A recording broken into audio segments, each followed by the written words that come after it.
Welcome back to the channel. Today we are covering one of the most talked about movies of 2025, and that is the live-action remake of How to Train Your Dragon. This is not just any ordinary remake. This is a film that carries the weight of an entire generation's childhood on its shoulders, and it delivers in ways that very few expected. So whether you have seen the original animated film 100 times or you are coming in completely fresh, sit back, because we are going to break down absolutely everything about this movie, from where it came from, who made it, who stars in it, what happens in it, and how it performed at the box office. Let us get into it. Overview.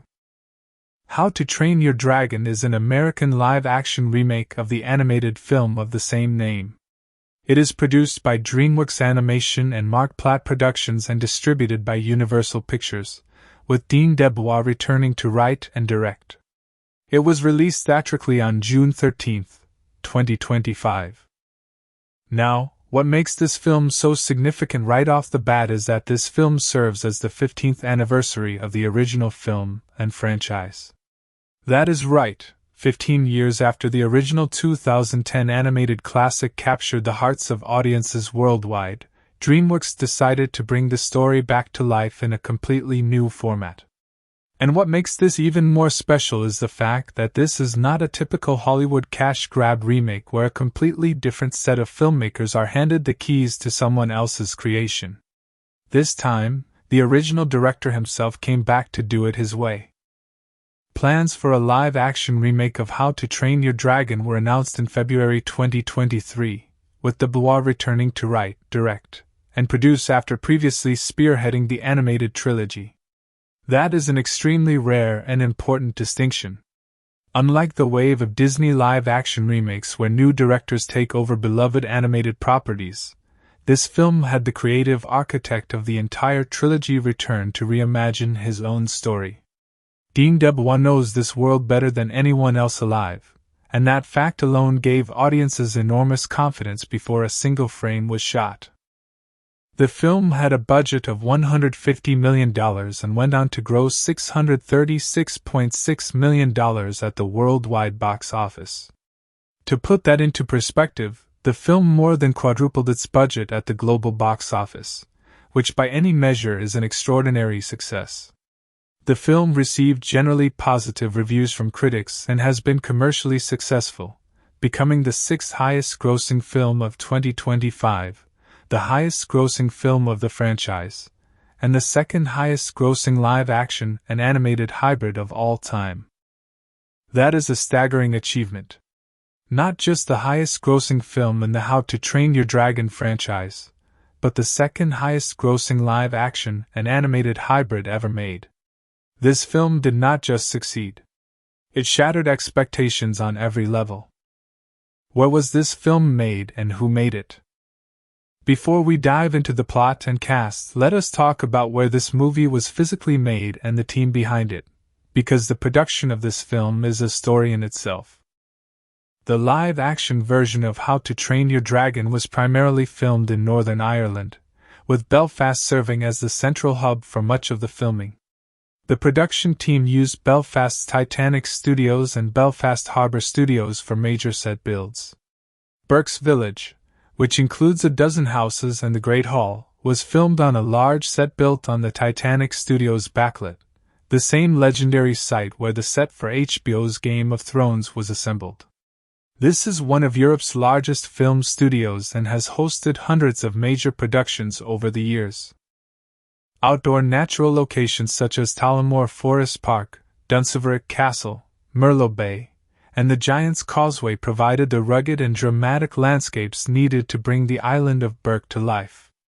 The Giant's Causeway is a breathtaking arrangement of more than 40,000 basalt stone pillars located on the Atlantic coast of Northern Ireland, and it gave the film exactly the kind of ancient, mythological visual weight that the story demands. The forest scenes were filmed in Tullamore Forest Park, a lush 615-hectare woodland in County Down known for its ancient yew trees and scenic trails. The production team also traveled to Norway and the Faroe Islands to capture natural landscapes that fit the vast, untamed feel of the world.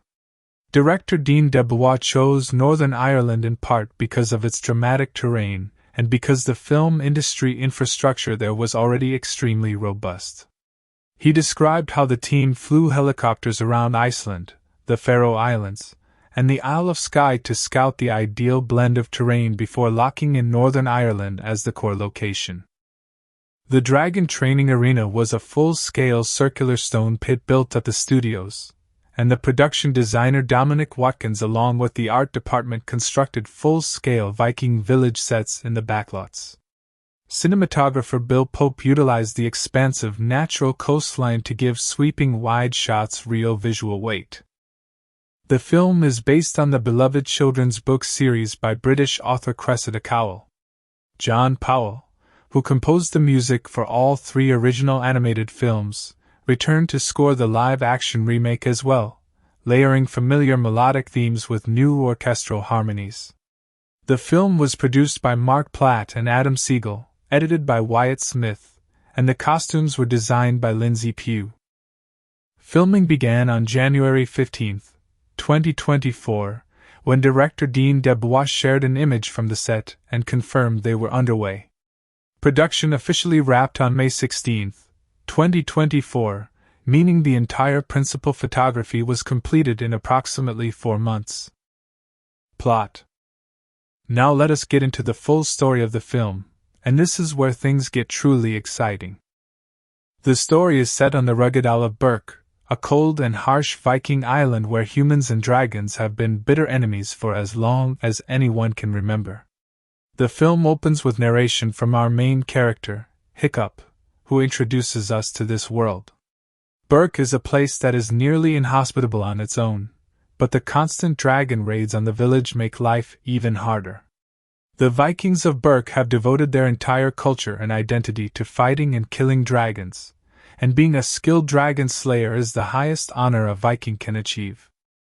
At the center of the story is Hiccup Horrendous Haddock III, the teenage son of Chief Stoic the Vast, the legendary and imposing leader of Burke. Hiccup is the opposite of what a Viking is supposed to be. He is lean, awkward, creative, and thoughtful in a society that values brute strength and fearlessness above everything else. He is not capable of lifting a heavy axe or winning a physical fight, but he is extraordinarily clever and gifted with invention. Despite all his efforts, Hiccup is largely seen as a liability by his fellow Vikings, including his own classmates, Snotlout, Fish Legs, twins Roughnut and Toughnut, and the skilled and ambitious Astrid. All of them train under the guidance of Gabber the Belch, a veteran Viking warrior and the village blacksmith. Hiccup desperately wants to earn his father's approval and prove himself as a true Viking. During one of the dragon raids on the village, Hiccup uses a bolas launcher that he built himself to shoot down a dragon in the dark. The dragon he hits is a Night Fury, the most feared and mysterious species of dragon in existence. Night Furies are so rare and so deadly that no Viking has ever gotten close to one and lived to describe it. The Vikings consider them to be the most dangerous dragon of all. The next day, Hiccup goes into the forest to find the dragon he shot down. He finds the Night Fury tangled in the ropes of the bolas launcher, completely trapped. Hiccup approaches with a knife, ready to prove himself by killing the dragon. But when he looks the creature in the eye, he cannot bring himself to do it. Instead, he cuts the ropes and sets the dragon free. The dragon immediately flies away, and Hiccup is left alone with the realization that he has missed his one chance at glory. However, Hiccup returns to that forest repeatedly. He discovers that the Night Fury he freed is still in the area, stuck in a hidden cove because one of his tail fins was damaged by the bolas launcher. Without both tail fins, the dragon cannot fly properly and cannot escape. Hiccup begins sketching the dragon and leaving fish as an offering. Over time, the dragon, whom Hiccup names Toothless, begins to trust him. Their bond develops slowly and cautiously. Hiccup discovers that Toothless is not a mindless killing machine at all but rather an intelligent, playful, and deeply loyal creature who simply behaves the way all dragons on Burke behave because of a much larger hidden threat. Using his mechanical skills, Hiccup builds Toothless a prosthetic tail fin that allows the dragon to fly again, but only when Hiccup is riding him and controlling the fin manually. This creates a bond of mutual dependence between them. Toothless needs Hiccup to fly, and Hiccup needs Toothless to understand the truth about dragons. Meanwhile, back in the village, Hiccup has been enrolled in dragon training alongside his classmates. The training program, called the Trial of Flame, is designed to teach young Vikings how to fight and kill each of the 5 main dragon types kept in the arena. The best recruit at the end of the course earns the title of Top Slayer, and the honor of killing a dragon in front of the whole tribe. This is considered the greatest achievement a young Viking can earn. But because of his growing understanding of dragons from his time with Toothless, Hiccup begins to see dragons completely differently. In the arena, he uses the knowledge he has gained to calm and subdue dragons rather than hurt them. His classmates and Gabra are astonished. From the outside, it looks like Hiccup has suddenly become the most gifted dragon trainer in the class. His reputation soars. Astrid, who was the top student before Hiccup arrived, becomes suspicious and follows him into the forest. There she discovers Toothless and the secret that Hiccup has been hiding. After an intense confrontation, Astrid gradually comes to understand what Hiccup has found and becomes his closest ally. Hiccup is selected as the top recruit and is given the honor of facing a dragon in the arena in front of the entire tribe. But instead of killing the dragon, he throws down his weapon and refuses to fight. He demonstrates how to calm the creature. His father, Chief Stoic, is furious and horrified. Before the situation can be resolved, Toothless breaks into the arena to protect Hiccup when things spiral out of control. The tribe panics. Toothless is captured and chained. Stoic, devastated and angry, decides to use Toothless to lead the Viking fleet to the hidden dragon's nest, the source of all the raids on Berk. Stoic confronts Hiccup and in the heat of the moment tells his son that he is no longer his son, one of the most emotionally devastating moments in the film. Stoic then sails away with the fleet, leaving Hiccup behind in the village. After this confrontation, Astrid reminds a distraught Hiccup that he spared Toothless out of compassion, not cowardice, and encourages him to take action. Hiccup rallies his classmates.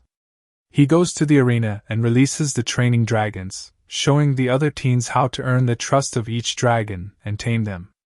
Snotlout bonds with the monstrous Nightmare, Fishlegs with the Gronkle, Roughnut and Toughnut with the Zippleback, and Astrid with the Natter. Hiccup fashions makeshift reins so the riders can hold on, and together the young dragon riders fly toward the nest to help Stoic and the fleet.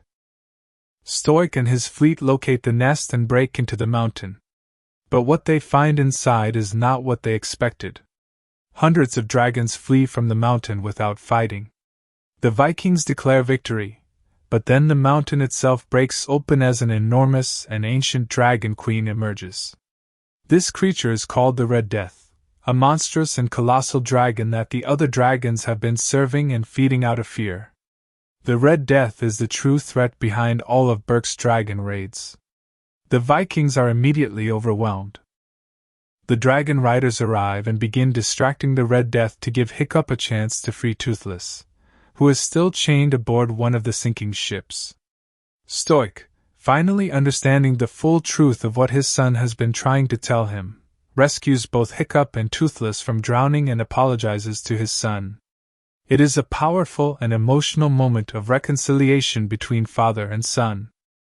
Hiccup and Toothless then take on the Red Death directly. Together they lure the giant dragon into the air, damage its wing membranes, and set its insides alight, causing it to crash into the volcano and explode. The victory comes at a cost. As the Red Death dies, its tail strikes Hiccup and sends him falling into the explosion's fireball.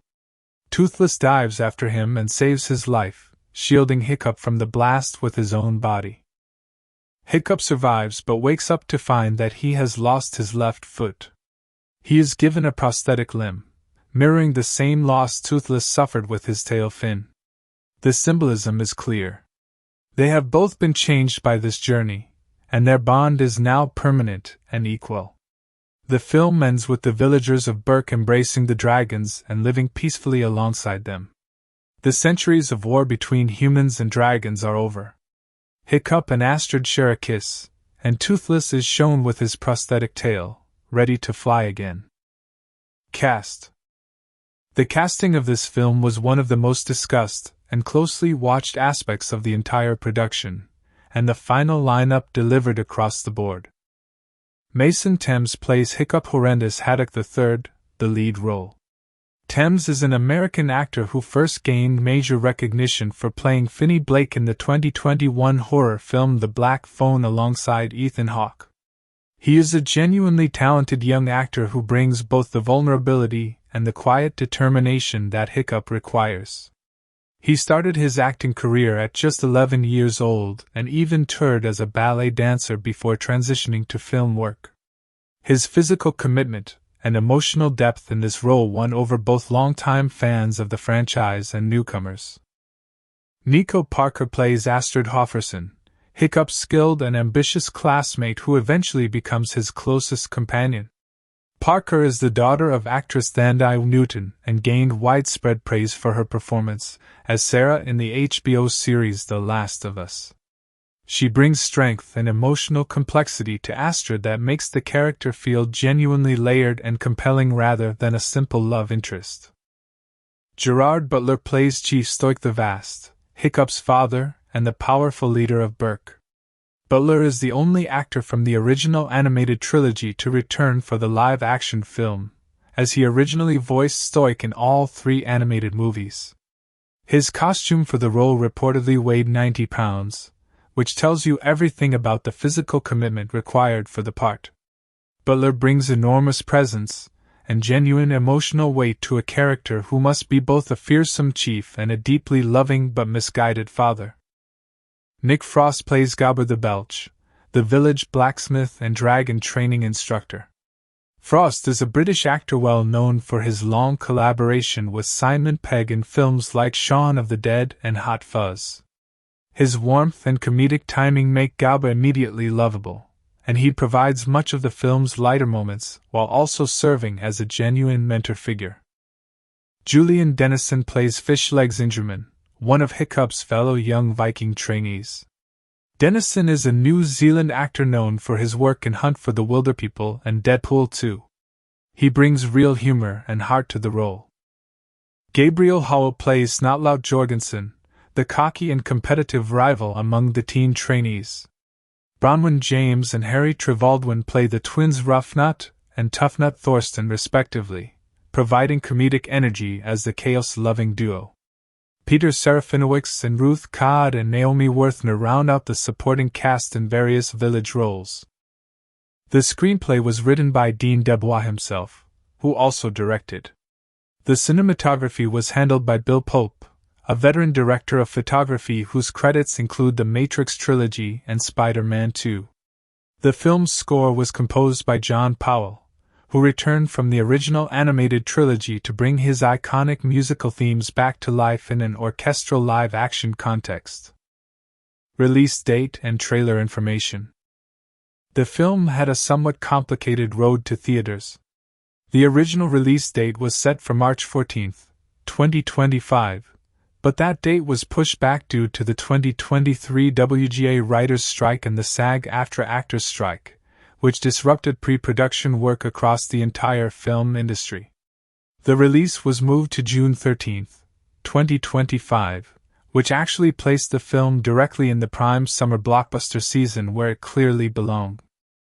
Filming officially began on January 15, 2024, when Dean Dubois shared an image from the set in Belfast, confirming that production was underway. Principal photography wrapped on May 16, 2024, meaning the full shoot was completed in approximately 4 months in Northern Ireland. The film premiered at CinemaCon on April 2, 2025, to early critical acclaim before its wide theatrical release on June 13, 2025. Universal Pictures released multiple trailers in the lead-up to the film.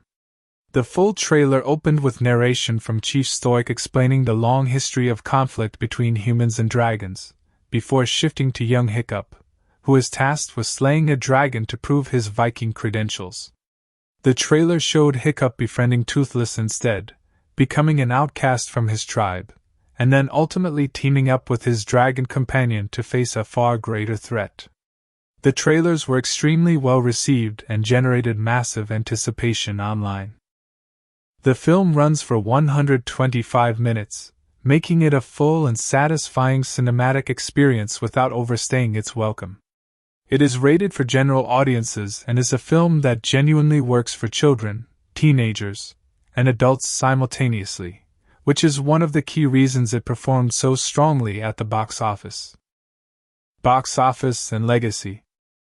To summarize the financial performance, the film was made on a budget of $150 million and earned $636.6 million worldwide, making it the sixth highest-grossing film of 2025 overall, and the highest-grossing film in the entire How to Train Your Dragon franchise across both animated and live-action releases. It also stands as the second highest-grossing live-action and animated hybrid film ever made. By every measure, this was a massive success for DreamWorks Animation, Universal Pictures, and Dean DeBois personally. The film also holds the distinction of being DreamWorks Animation's first live-action film since the studio was spun off from the original DreamWorks Pictures back in 2004. That is over 20 years between live-action productions for the studio, and they chose to return to the format with their most beloved franchise. That gamble paid off enormously.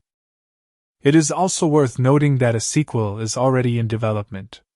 How to Train Your Dragon 2 in its live-action form began principal photography on January 26, 2026, in Belfast once again, with Dean DeBois returning to write and direct.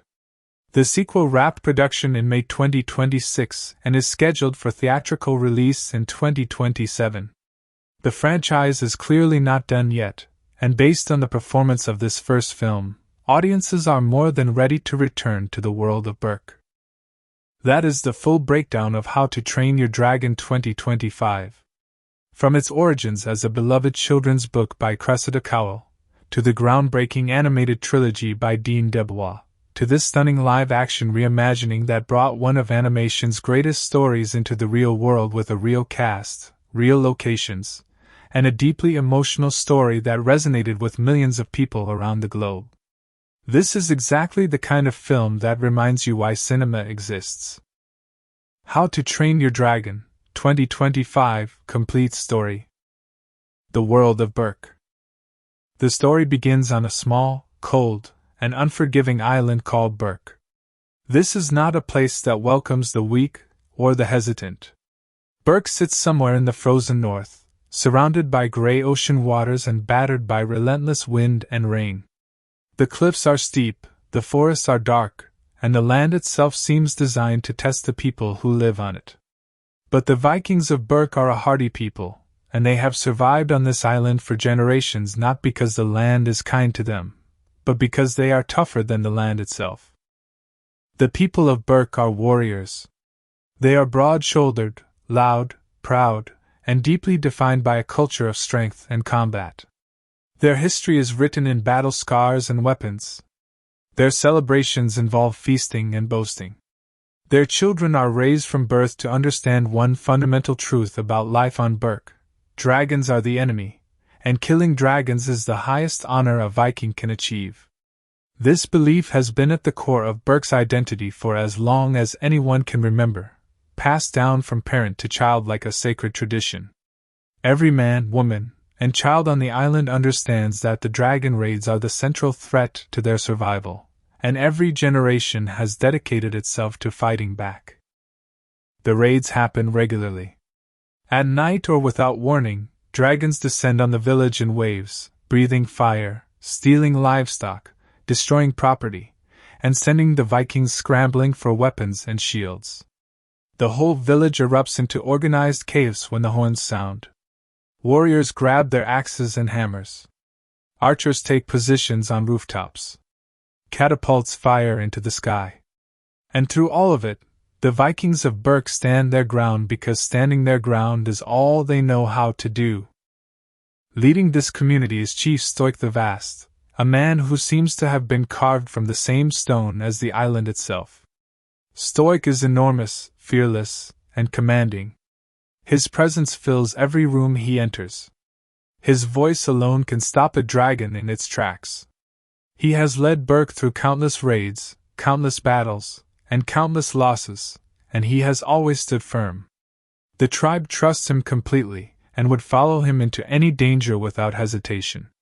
Stoik is not just a chief. He is the living symbol of everything Berk believes in. Strength, courage, duty, tradition. And then there is his son, Hiccup. Hiccup Horrendous Haddock III is the kind of name that should belong to a legendary warrior. And in a village like Berk, a name like that carries enormous expectation. The problem is that Hiccup does not look like a legendary warrior. He does not move like one, fight like one, or think like one. He is lean and lanky where the other Vikings are broad and powerful. He is thoughtful and curious where the others are bold and instinctive. He trips over things. He talks too much. He comes up with ideas that nobody asked for and builds contraptions that nobody wanted. In short, Hiccup is the last person on Berk who anyone would expect to change the world. But Hiccup has something that none of the other Vikings possess. He has a mind that works differently from everyone around him.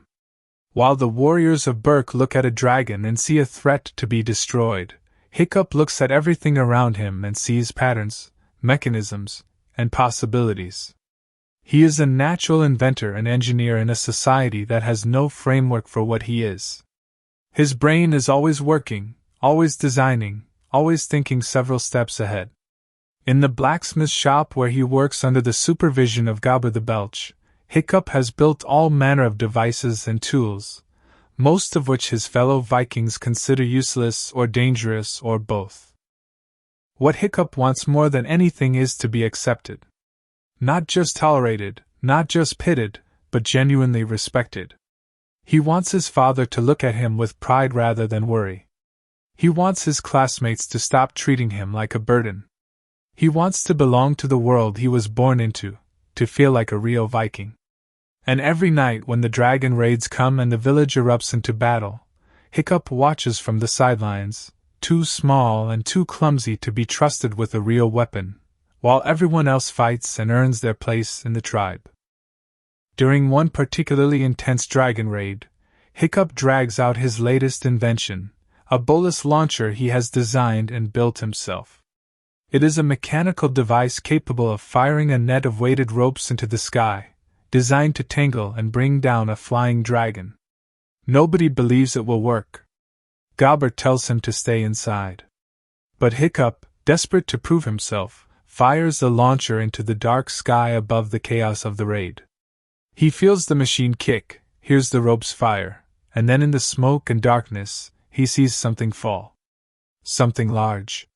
Something that disappears into the night beyond the village perimeter. Hiccup is certain he has hit something. He is certain he has done what no other Viking has done this night. But in the chaos of the raid, nobody saw it happen, and nobody believes him when he says it. He is sent back inside, dismissed and embarrassed, while the warriors take credit for driving off the dragons in the way they always do. Hiccup goes home frustrated, but he cannot stop thinking about what he saw fall into the darkness beyond the trees. The discovery. The next morning, Hiccup goes into the forest beyond the village to search for what he hit. He moves through the dense trees, scanning the undergrowth, following the direction he remembers the bolus going. And eventually, deep in a rocky cove hidden from the rest of the forest, he finds it. Lying on the ground, tangled in the ropes of his own bolus launcher, is a dragon unlike anything Hiccup has ever seen up close. It is sleek and black, unlike the brightly colored or heavily armored dragons that usually raid the village. Its body is smooth and powerful, built for speed rather than brute force. Its eyes, when they open, are enormous and bright, full of intelligence that Hiccup was not prepared to see. This is a night fury. The rarest, most feared, and most legendary dragon species that exists. Vikings call them the unholy offspring of lightning and death itself. They are so fast and so precise that they are almost never seen during raids, only heard. And nobody, in the entire history of Berk, has ever successfully shot one down and lived to describe what happened next. Hiccup approaches with a knife in his hand. This is his moment. This is everything he has been trying to prove. He has actually done it. He has captured a night fury. If he kills it right now and brings back proof, he will be the most celebrated Viking in the history of Berk. His father will be proud. His classmates will respect him. Everything he has ever wanted will be within reach. He stands over the dragon. The night fury is trapped and afraid, struggling weakly against the ropes. It is not roaring or breathing fire. It is just looking at Hiccup. And in that moment, when their eyes meet, Hiccup sees something that stops him completely. He sees fear. He sees a living creature that is terrified and helpless, and looking at him the way any trapped animal looks at the thing that is about to end its life. Hiccup raises his knife. He tries to make himself do it. He knows what is expected of him. He knows what a real Viking would do. But he cannot. He stands there for what feels like a very long time, and then he lowers his knife, reaches forward, and cuts the ropes. He frees the dragon. The night fury immediately scrambles to its feet and rears back, opening its mouth wide as if about to fire at Hiccup. Hiccup squeezes his eyes shut. But nothing happens. After a long, terrifying pause, the dragon closes its mouth, looks at Hiccup one final time, and then leaps away into the sky. Hiccup is left standing alone in the cove, trembling, with a knife in his hand and no proof, no dragon, and no glory. Just the knowledge that he had the chance and chose not to take it. He walks home alone, convinced he has ruined everything. Toothless. But Hiccup cannot stop going back to that cove. Something about the dragon pulls him back day after day. And on one of his return visits, he discovers why the night fury has not left the area. Hidden in the rocky cove, the dragon is alive and apparently uninjured, but it cannot fly. Hiccup watches carefully and eventually figures out why. One of the dragon's tail fins, the left one, was torn and damaged when the bolus wrapped around it. A night fury needs both tail fins to control its flight. Without the left fin, the dragon can leap into the air but immediately loses control and crashes back down. It is essentially grounded, trapped in the cove as surely as it was trapped in the ropes. Hiccup begins observing the dragon from a cautious distance. He sketches it in a notebook, documenting everything he notices about its behavior, its movements, its habits. The dragon is clearly intelligent. It reacts to Hiccup's presence with suspicion at first, keeping its eyes on him, ready to act if threatened. But Hiccup is patient and careful. He does not try to approach. He just observes and records. On one visit, Hiccup brings fish and leaves it as an offering near the edge of the cove. He retreats and waits. After a long time, the dragon approaches the fish. And then, in a moment that changes everything, the dragon looks directly at Hiccup and nudges a fish back toward him. It is an invitation. A gesture of sharing. The beginning of a conversation between two creatures who have no common language, but who are somehow beginning to understand each other. Over time, Hiccup begins to approach more closely. The dragon allows it, cautiously, watching every movement Hiccup makes with those enormous, intelligent eyes. Hiccup learns that sudden movements frighten the dragon, that offering an open palm rather than a clenched fist signals safety, that looking away at a key moment shows the dragon that Hiccup is not a threat. He learns these things not from any book or teacher, because no such book or teacher exists. He learns them by paying attention, by being patient, and by genuinely caring about the creature in front of him rather than fearing it or wanting to kill it. He names the dragon Toothless, after initially noticing that the dragon's teeth are retractable and hidden, making it appear to have no teeth at all until it chooses to reveal them. The name fits the dragon's personality too, because despite being a species feared across all of Viking civilization, Toothless is playful, curious, and deeply affectionate with the one person who has ever chosen to see him as something other than a monster. As weeks pass and their bond deepens, Hiccup begins designing a solution to the damaged tail fin. Using his engineering skills, he creates a prosthetic tail fin that can be attached to Toothless' tail. But there is a complication. The prosthetic fin needs to be adjusted in real time as Toothless flies, because different angles and speeds require different fin positions. It cannot simply be locked in place. Hiccup realizes that for Toothless to fly again, Hiccup has to fly with him, physically controlling the prosthetic fin with a foot pedal mechanism during flight. This means they are physically and functionally dependent on each other. Toothless cannot fly without Hiccup, and Hiccup can only ride if Toothless trusts him completely. Their first flight together is terrifying and exhilarating in equal measure.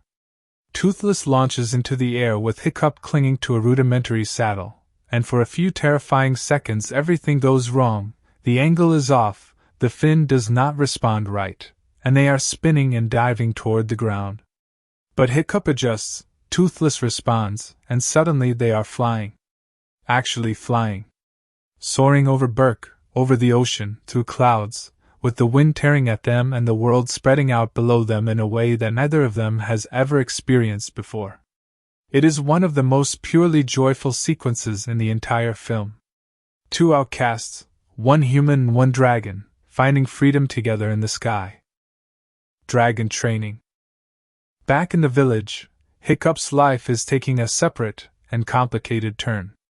Chief Stoic has enrolled Hiccup in the village's dragon training program, known as the Trial of Flame. This is a formal program where the young Vikings of Berk are taught to fight and kill each of the 5 main dragon species that the village keeps caged in a large stone arena. At the end of the program, the best recruit earns the title of Top Slayer and receives the honor of making the first public kill in front of the entire assembled tribe. It is a rite of passage, a transition from child to warrior, and it is the single most important milestone in a young Viking's life. Hiccup's classmates in the training program are exactly the people he has always struggled to impress. Snotloud is arrogant, competitive, and physically powerful, always trying to outdo everyone around him. Fishlegs is knowledgeable and enthusiastic but nervous in actual combat. Roughnut and Toughnut are the chaotic twins who seem to enjoy pain and destruction in equal measure, and can barely go 5 minutes without arguing with each other. And then there is Astrid, who is the most serious and dedicated student in the program, disciplined and fierce, with a competitive edge that makes her both admirable and intimidating. Astrid has been training for this her entire life and fully expects to earn the title of Top Slayer. Nobody expects anything from Hiccup. He is there because he is the chief's son, and that is the only reason anyone can imagine for his inclusion. His classmates assume he will be as useless in the arena as he is everywhere else, and Gabber, while fond of Hiccup, is not optimistic either. But something unexpected begins to happen. Because of everything Hiccup has been learning from his secret time with Toothless, he now understands dragon behavior in a way that nobody else in Berk does. He knows that a dragon dragging its left side is uncomfortable, and can be calmed by addressing that discomfort. He knows that a specific type of dragon becomes docile when distracted by a particular movement. He knows which dragons respond to stillness, and which respond to confidence. In the arena, facing each new dragon challenge, Hiccup does not fight. He uses this knowledge to quietly and almost invisibly manage and calm each dragon he faces, making it appear to onlookers as if he is somehow magically gifted with dragons. But Astrid is not convinced. She is sharp enough to know that something is off about what Hiccup is doing. He is not fighting dragons the way a Viking is supposed to. He is not aggressive or fearless.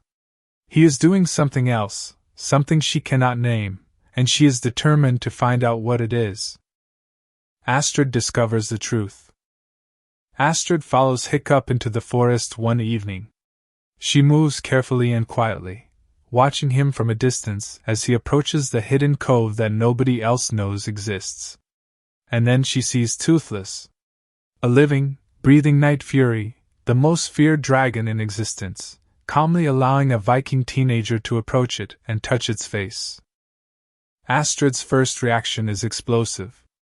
She confronts Hiccup furiously, terrified and furious in equal measure, demanding to know what he has done, accusing him of treason against his own people, threatening to tell the whole village. Hiccup tries to explain. Toothless, sensing the hostility, circles Astrid protectively, which only makes things worse. In the chaos that follows, Toothless grabs both Hiccup and a screaming Astrid, but the flight changes everything. Astrid does not tell anyone what she has seen. Instead, she and Hiccup begin the arena and the catastrophe. The day of the final trial arrives.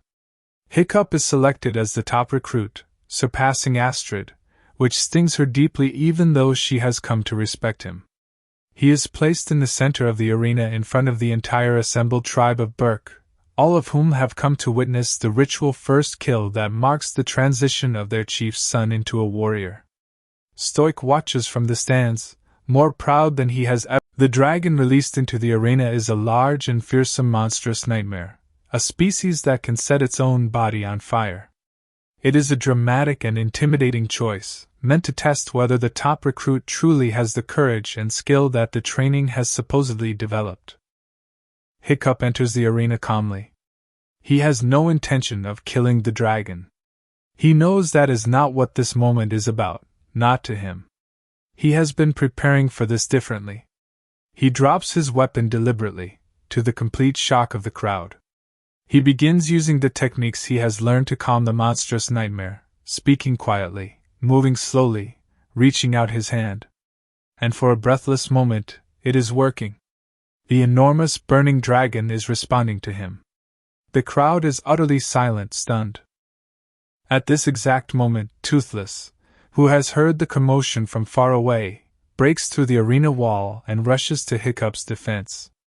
A night fury, the most terrifying dragon in existence, is now loose in the village. The crowd erupts in panic. Warriors scramble for weapons. Toothless, surrounded and threatened, begins to fight back, not to attack but to protect Hiccup. But the distinction does not matter to the terrified, and now everything comes apart. Stoic learns the full truth. His son has been hiding a night fury. His son has been secretly befriending the most feared dragon alive. His son is the reason this catastrophe has just occurred in the middle of their most sacred ceremony. Stoic is not just angry. He is devastated, humiliated, and frightened in ways that go far deeper than he knows how to express. Standing in front of Stoic then takes Toothless, muzzled and chained, and forces the Night Fury to serve as a guide. Because a Night Fury can sense the dragon's nest, Stoic intends to use Toothless to lead the Viking fleet to the source of all the dragon raids. He plans to destroy the nest and end the dragon threat to Burke forever. Rallying the riders. Hiccup sits alone in the village, gutted. Everything he worked for, every relationship he carefully built, every step he took toward belonging, has collapsed in a single afternoon. He has lost Toothless. He has lost his father. He has lost the tribe's trust. And Toothless, who cannot fly without Hiccup and who is now chained and muzzled on a ship heading towards something Hiccup knows will be dangerous, is going to face that danger with. It is Astrid who pulls Hiccup back from the edge of despair. She comes to find him, and she reminds him of something important. She reminds him that when he first found Toothless in that cove, he made a choice. He had a weapon in his hand and a reason to use it, and he chose not to. He did not spare Toothless because he was too weak to kill him. He spared him because he had the courage to see something that no other Viking had ever seen. That is not cowardice. Astrid tells Hiccup that what is happening right now at the Hiccup listens. And then he gets up. He goes to the arena and opens the cages. One by one, the training dragons are released. And Snotlout approaches the monstrous nightmare and earns its trust. Fish Legs connects with the Gronkle. Roughnut and Toughnut, they fly toward the nest. They fly toward Stoic's fleet. They fly toward the Red Death. The nest and the Red Death. Stoic's fleet has reached the nest. It is a massive volcanic mountain rising from the ocean, and inside it, as Toothless has led them, are dragons. Hundreds and hundreds of them, nesting in the warmth of the volcanic rock, living in a strange and terrible kind of captivity. When Stoic orders the catapults to fire, the stones smash through the rock and the dragons, then the mountain itself begins to shake. From deep inside the volcano, something enormous and ancient begins to move. The Red Death emerges from the mountain in a way that defies comprehension. It is not just a large dragon. It is a different category of creature entirely. A colossal, many-eyed monstrosity that dwarfs the Viking ships the way those ships would dwarf a rowboat. Its body blocks out the sky when it spreads its wings. Its roar alone sends shockwaves across the water. The hundreds of dragons that were living inside the nest were not living there willingly. They were living there because the Viking fleet is immediately overwhelmed. The Red Death attacks with terrifying power, unleashing fire that destroys ships and sends warriors scrambling for survival. Toothless is still chained aboard one of the ships as it begins to sink, unable to escape. This is when the dragon riders arrive. Hiccup, Astrid, and the other young Vikings on their dragons sweep in from above and begin diverting the Red Death's attention, diving and circling and drawing its fire away from the fleet. The teenagers are doing something that would have seemed impossible hours ago. They are fighting a creature the size of a mountain while riding dragons they barely know, and they are holding their own. But Hiccup sees Toothless sinking. He knows that without his prosthetic fin and without Stoic is already there. Having seen what is happening, having understood in the chaos of battle what he could not understand in the ceremony at the arena, Stoic dives into the freezing water after his son and after Toothless. He pulls them both to the surface. He holds them both above the water. And with the Red Death raging above them and the fleet burning around them, Stoic the Vast, who told his son he was no longer the final battle. With Toothless free and Hiccup back in the saddle, the prosthetic fin engaged and the familiar connection between them restored, the two of them turned to face the Red Death. What follows is a battle that is as much about the bond between Hiccup and Toothless as it is about the physical confrontation with the enormous dragon. They move together with the kind of trust and synchronicity that only comes from everything they have been through together. Every near miss, every flight, every moment in that cove where Hiccup chose to see Toothless rather than look through him has built toward this. They are not the Red Death, burning from the inside, losing control of its flight, crashes down toward the volcano below with a force that causes a massive explosion. The ancient tyrant that has enslaved dragons for untold generations and triggered centuries of war between the people of Berk and the dragon world is destroyed. But as the Red Death falls, its massive tail sweeps through the air in its death throes and strikes Hiccup, knocking him from Toothless' back and sending him falling directly into the fireball of the explosion below. Toothless sees it happen. Toothless folds his wings and dives. Through the fire and the heat and the force of the explosion, he wraps his body around Hiccup. Then there is silence. The aftermath? Hiccup wakes up. He is not in the cove. He is not in the arena. He is in the village, in a bed, with Hiccup steps outside on his new leg, testing it carefully. And what he finds in the village is something that has never existed in the entire history of Berk. Dragons and Vikings are living side by side. Gronkles are being used to help carry loads. Nadders are perched on rooftops without threatening anyone.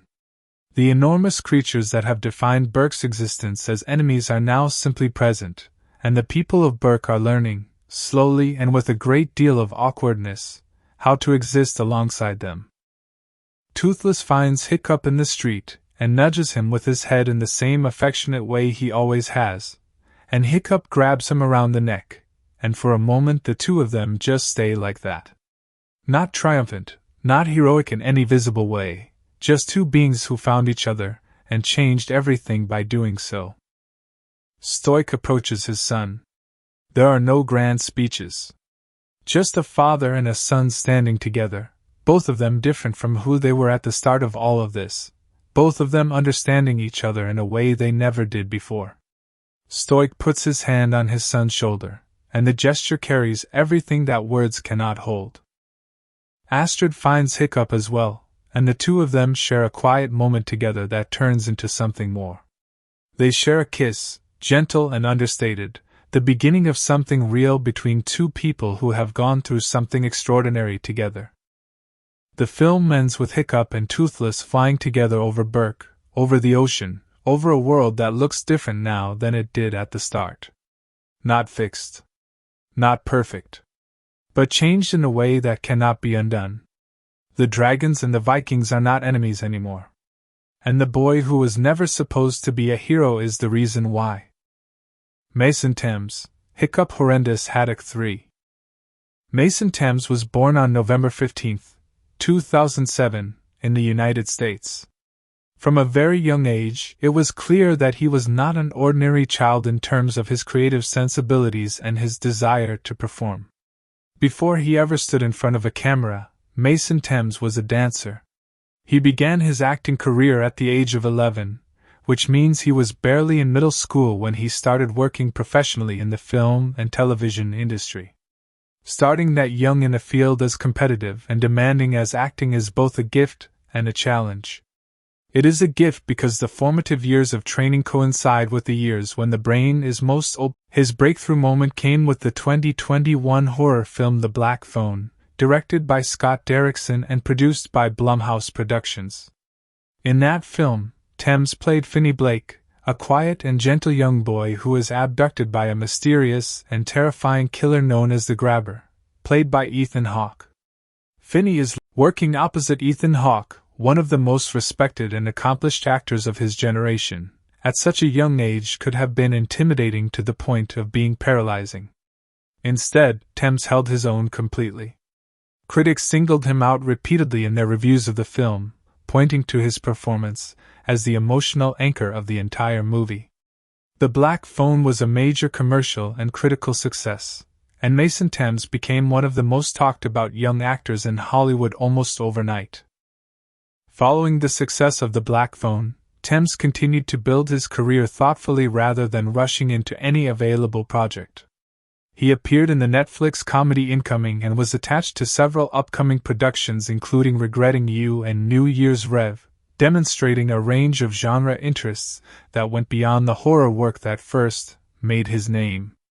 He was clearly someone who wanted to develop as an actor across different types of stories rather than be defined by any single genre. When the casting process for the live-action How to Train Your Dragon began in 2023, Thames was announced as the final choice for the role of Hiccup in May of that year.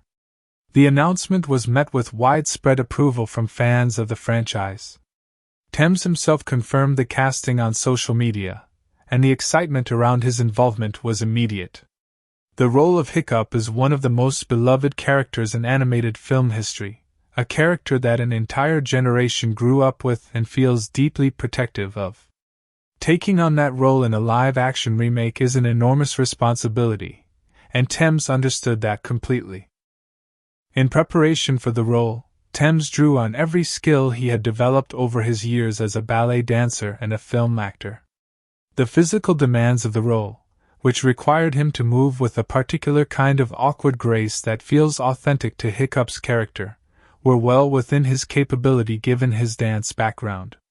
The emotional demands, which required him to portray a teenager desperately seeking his father's approval while quietly revolutionizing his entire civilization, were exactly the kind of complex interior work that his experience on The Black Phone had prepared him for.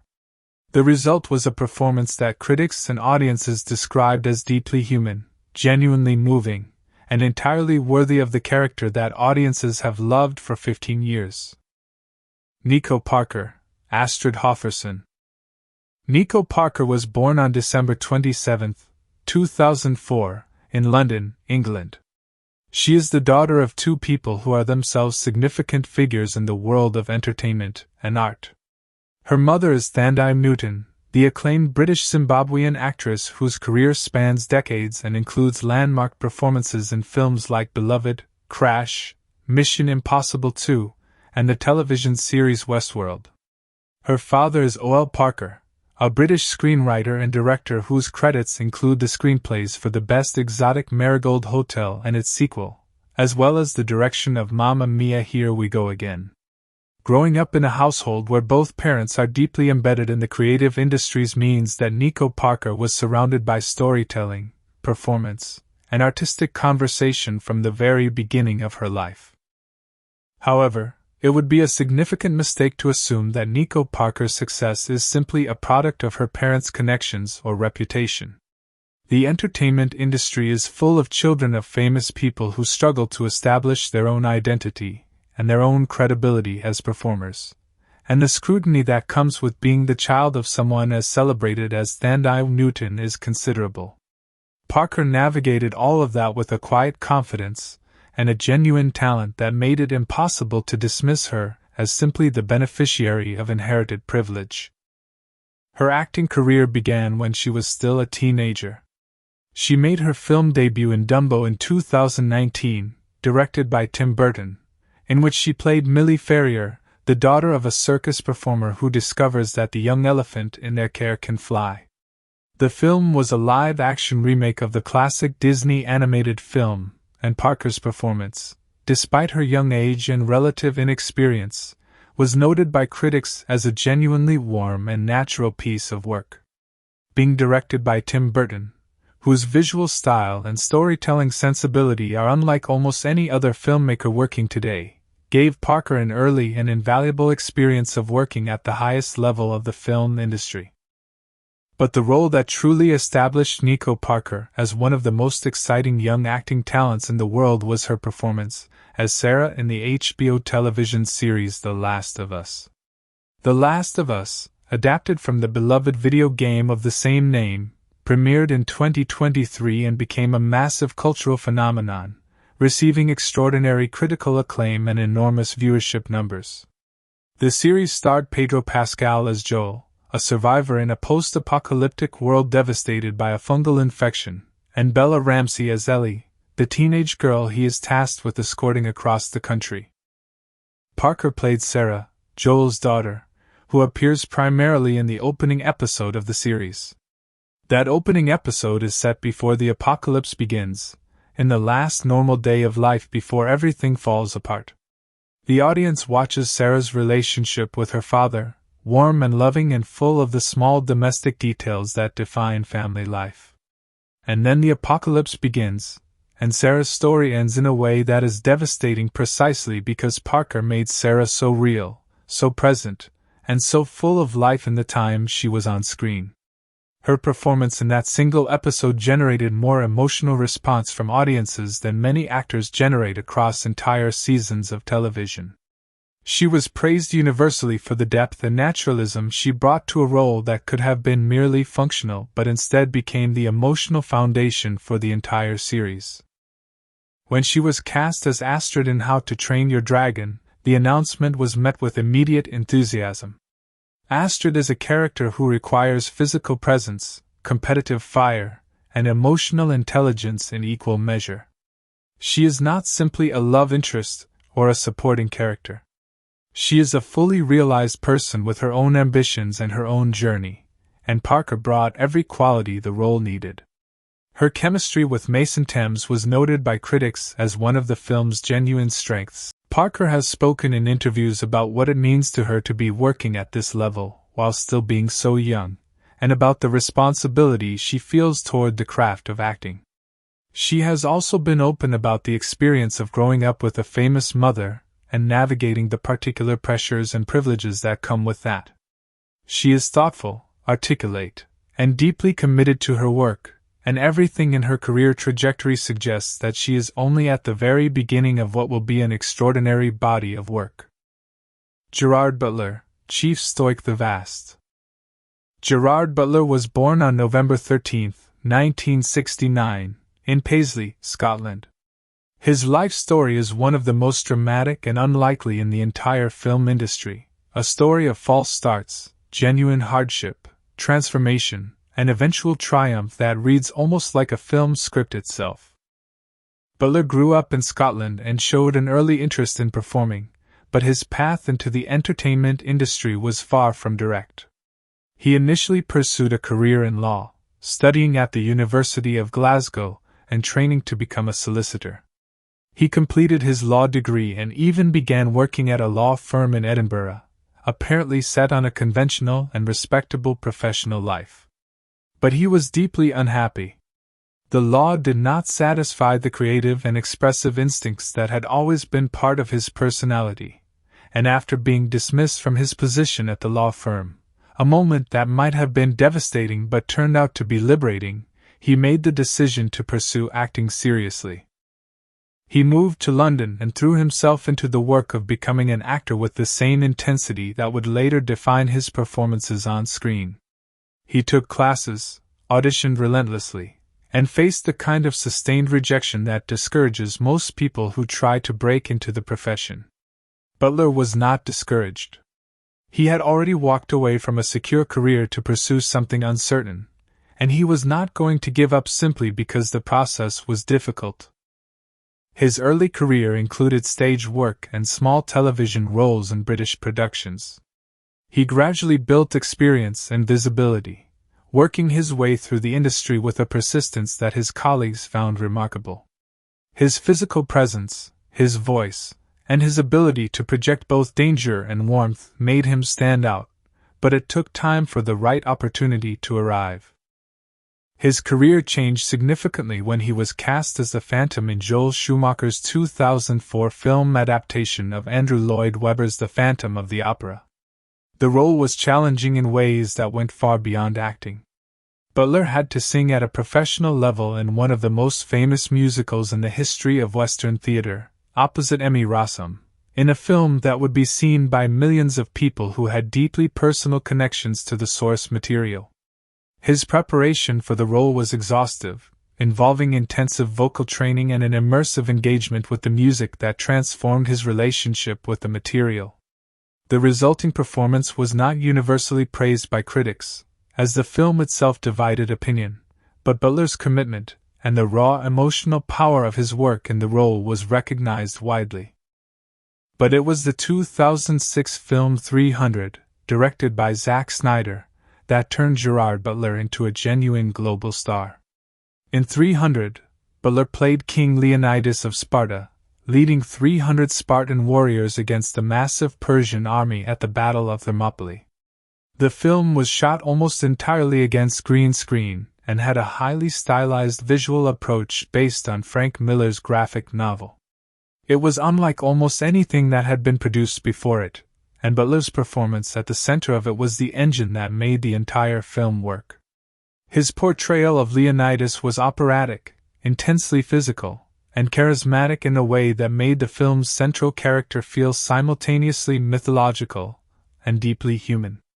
The film became a massive commercial success worldwide, and Butler's face and voice became instantly recognizable to audiences across the globe.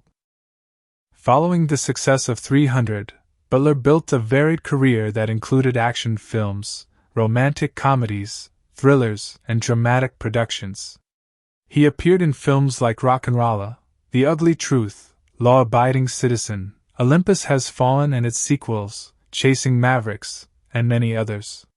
His career demonstrated a genuine range of interests and a willingness to move between very different types of material, even if the critical reception of his films was sometimes mixed.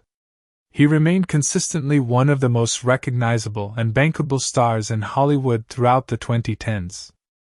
One of the most personally meaningful chapters of his career came when he was cast as Stoic the Vast in the original animated How to Train Your Dragon in 2010. Despite the fact that his voice was the only tool available to him in that role, Butler brought extraordinary warmth and authority to Stoic, creating a character that felt fully three-dimensional through sound alone. He returned for both How to Train Your Dragon 2 in 2014 and How to Train Your Dragon: The Hidden World in 2019, maintaining the consistency and emotional depth of the character across the entire trilogy. His performance in How to Train Your Dragon 2 in part. When the decision was made to produce a live-action remake, Butler was the natural choice to return to the role, and he became the only actor from the original animated cast to do so. The physical demands of the live-action role were considerable. His costume as Stoic reportedly weighed 90 pounds, meaning that every scene Butler shot required him to perform under an enormous physical burden while still delivering the emotional nuance and presence that the character demands. He prepared thoroughly for the physical requirements and brought to the live-action version of Stoic the same combination of imposing authority and deep paternal love that made the animated character so memorable. In his personal life, Butler has been open about periods of significant difficulty, including struggles with addiction following an injury during the production of Chasing Mavericks that left him dependent on pain medication. He has spoken publicly about the process of recovery and the work required to rebuild his health and his sense of self. His willingness to discuss these experiences honestly has made him a figure that many people find genuinely relatable despite the extraordinary circumstances of his professional life. Nick Frost, Gabba the Belch. Nick Frost was born on March 28, 1972, in Dagenham, Essex, England. His early life was marked by genuine hardship that gave him a perspective on the world and on human nature that would later inform the warmth and depth he brings to even the most comedic of his performances. He grew up in a working-class family and faced significant difficulties during his teenage years, including the loss of his mother, who died when he was 15 years old. The experience of losing a parent at that age is one that shapes a person profoundly and permanently, and Frost has spoken about how that loss influenced his sense of humor as a coping mechanism and his deep appreciation for the connections and friendships that sustain a person through difficulty. He worked a variety of jobs before entering the entertainment industry, including as a waiter. It was while working as a waiter that he met the man who would become his closest collaborator and one of his most important personal relationships, Simon Pegg. Pegg was already working in comedy and performance, and the friendship between the two of them became the creative foundation for some of the most beloved British comedies of the last 3 decades. Frost's acting career effectively began through his association with Pegg and the work they created together. Their collaboration with director Edgar Wright produced a trilogy of films that are now considered classics of British genre comedy. The first was Shaun of the Dead in 2004, a horror comedy about a group of friends navigating a zombie apocalypse in suburban London. Frost played Ed, Shaun's best friend, a character who is simultaneously infuriating and deeply lovable, whose loyalty and genuine warmth under layers of laziness and immaturity gave the film much of its emotional core. The film was a critical and commercial success and became an instant cult classic, establishing Frost and Pegg as major comic talents. Hot Fuzz followed in 2007, a buddy cop comedy set in an idyllic English village with extremely dark secrets. Frost played Danny Butterman, a village police officer who is obsessed with action movies and who develops a genuine and affecting friendship with the by-the-book city cop played by Pegg. The film was again a critical success and demonstrated that the creative partnership between Frost, Pegg, and Wright could work across different genres while maintaining a consistent warmth and intelligence. The trilogy concluded with The World's End in 2013, in which Frost played Andrew Knightley, a character whose personal journey in the film was significantly more serious and emotionally complex than the comedic personas he had inhabited in the previous 2 films. His performance in The World's End showed a depth and dramatic capability that surprised some audiences who knew him primarily as a comedian, and it established definitively that he was not simply a comic performer but a genuine actor with real range. Beyond his work with Pegg and Wright, Frost built a substantial independent career across film and television. He appeared in the comedy series Spaced, which he made with Pegg and Wright before they moved into films, and which remains one of the most beloved British sitcoms of its era. He starred in the science fiction comedy Paul in 2011, again alongside Pegg, playing a human who helps an alien named Paul return to his home planet. He appeared in the television series Trollhunters, Rise of the Titans, and various other productions that demonstrated his versatility across animated and live-action formats. He was cast as Gabba the Belch in the live-action How to Train Your Dragon, announced in January 2024, and the choice made immediate sense to anyone familiar with his work. Gabba is a character who needs to be funny without being silly, warm without being saccharine, and physically larger than life while also feeling genuinely real. Frost brought all of that naturally, and his scenes with both Mason Thames and Gerard Butler were noted by critics as some of the film's most enjoyable and emotionally satisfying moments. In his personal life, Frost has been open about his experiences with his weight, his health, and the journey toward taking care of himself physically. He has also written about his childhood and his early life in his memoir titled Nerdowell, which was published in 2012 and revealed a great deal about the experiences that shaped him into the person and the performer he became. He is known by everyone who has worked with him as one of the warmest and most generous people in the industry, someone who creates a positive and collaborative atmosphere on every set he works on. Julian Dennison, Fishlegs Ingerman. Julian Dennison was born on October 26, 2002, in Lower Hutt, New Zealand. He grew up in New Zealand and discovered a passion for performing at a young age. But unlike many young actors who have to fight for their first opportunity, Dennison found his breakthrough relatively early through a combination of genuine talent and the right project finding him at the right moment. His defining early role came in Hunt for the Wilderpeople in 2016, directed by Taika Waititi.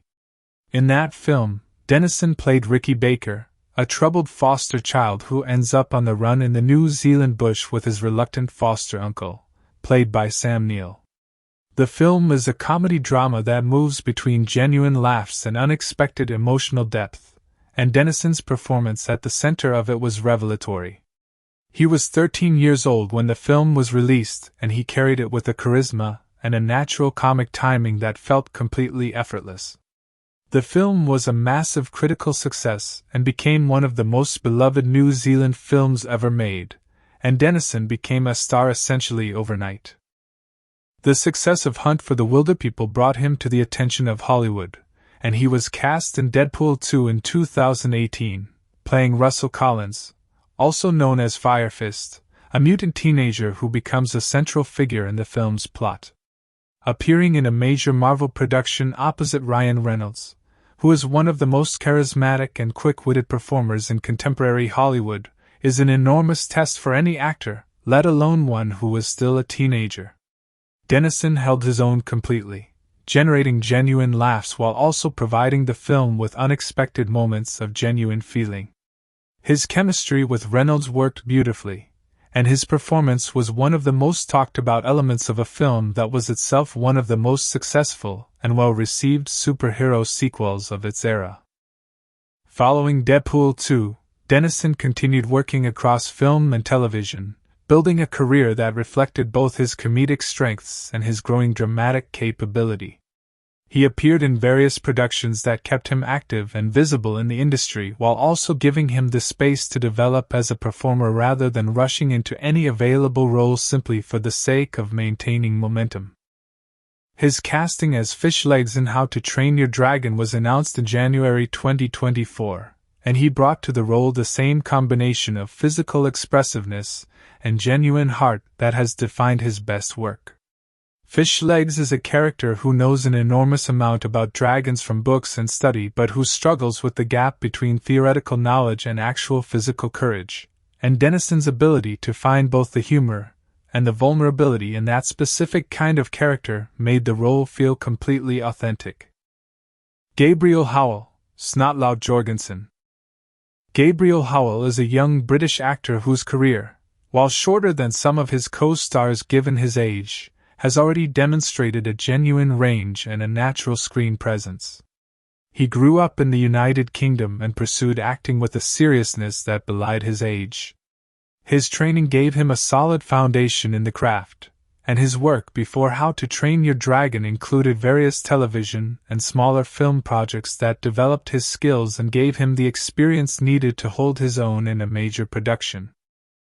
Being cast as Snotlout, a character who must be convincingly arrogant and competitive while also being funny and ultimately sympathetic, required a very specific kind of confidence and timing.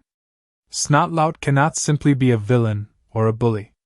He has to be someone whose behavior is understandable even when it is unpleasant, someone whose desire to prove himself reads as genuine even when his methods are wrong. Howell understood this completely and brought a physical boldness to the role that made Snotlout feel like a real product of the Viking world he inhabits, someone shaped by its values even to his own detriment. How to Train Your Dragon represents a significant career moment for Howell, giving him his highest profile role to date and introducing him to a global audience. Everything in his work in the film suggests that this is only the beginning of what will be a substantial career. Bronwyn James, Roughnet Thorsten. Bronwyn James is a Welsh actress who has built her career through a combination of stage and screen work. She grew up in Wales and developed her skills as a performer through theatrical training that gave her the physical expressiveness and comedic instinct that her best work requires. Her stage work in particular helped her develop a command of physical comedy and timing that translated directly to the screen. Before How to Train Your Dragon, James was perhaps best known to British audiences for her television work, where she demonstrated a natural ability to find the funny in any situation, while also grounding her characters in something real. She was cast as Roughnet Thorsten, one of the twin Vikings whose primary mode of existence involves enthusiastic chaos and a complete inability to behave sensibly, and she brought to the role an anarchic energy that was both genuinely funny and surprisingly endearing. The character of Roughnet works best when the performer commits fully to the character's absolute sincerity. Roughnet does not know she is funny. She is simply being herself in a way that happens to generate comedy in everyone around her, and James found that quality instinctively and played it with complete conviction throughout the film. Harry Trevaldwyn, Toughnet Thorsten. Harry Trevaldwyn is a British actor and comedian whose background in comedy writing and performance gave him a unique set of tools for approaching the character of Toughnet. He has worked across stage and screen in the United Kingdom, developing a voice and a comedic sensibility that is distinctly his own. His background includes writing as well as performing, which means he has a deep understanding of how comedy is constructed and why certain approaches work while others do not. Toughnet, like his twin Roughnet, is a character who operates on a level of cheerful absurdity that requires an actor who can commit entirely without winking at the audience. Trevaldwyn brought a wonderful deadpan quality to the role, playing Toughnet's peculiarities with complete seriousness and allowing the comedy to arise naturally from that commitment rather than from any attempt to signal to the audience that he knows he is being funny. His chemistry with Bronwyn James as the twins was one of the recurring pleasures of the film. Peter Serafinowicz, supporting role. Peter Serafinowicz was born on July 10, 1972, in Liverpool, England. He is one of the most versatile and accomplished comedic and character actors in British entertainment, with a career that spans several decades and encompasses an extraordinary range of work across film, television, voice acting, and writing. He first gained widespread recognition for his role as Pete in the television series Spaced, the beloved British sitcom created by Simon Pegg and Jessica Hines, which also featured Nick Frost in a recurring role. Spaced was a cult phenomenon that captured the imagination of a generation of British comedy fans and launched the careers of several people involved in its creation. Serafinowicz went on to appear in Shaun of the Dead, again alongside the Spaced ensemble, before building a highly varied film career.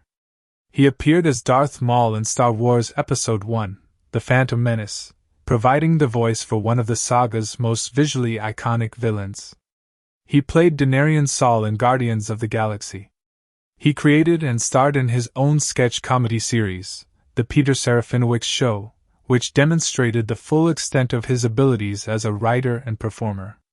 He played the lead in Look Around You, a brilliantly observed parody of educational television programming. And he starred in the Amazon series The Tick, playing the title character with a wonderfully sincere and physically committed performance that earned him significant praise in the United States as well as in the United Kingdom. His casting in How to Train Your Dragon brought to the production a performer of enormous experience and skill whose presence in even smaller roles tends to elevate the material around him. Ruth Codd, supporting role. Ruth Codd is an Irish actress and content creator who first gained significant public attention through her presence on social media, where her personality and perspective attracted a large and devoted following. She was born in Ireland and has spoken openly about her experiences as an amputee, having had her leg amputated below the knee, and about the ways in which that experience has shaped her identity and her approach to life. Her openness and authenticity on social media translated into genuine public affection and recognition.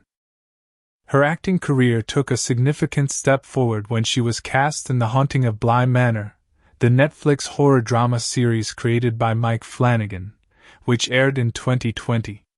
Her performance in that series introduced her to a much wider audience and demonstrated that her natural on-screen presence and her ability to connect emotionally with material translated directly into serious acting work. She continued to build her acting career through various projects and was cast in a supporting role in How to Train Your Dragon, bringing to the film the same authenticity and warmth that has defined her public persona.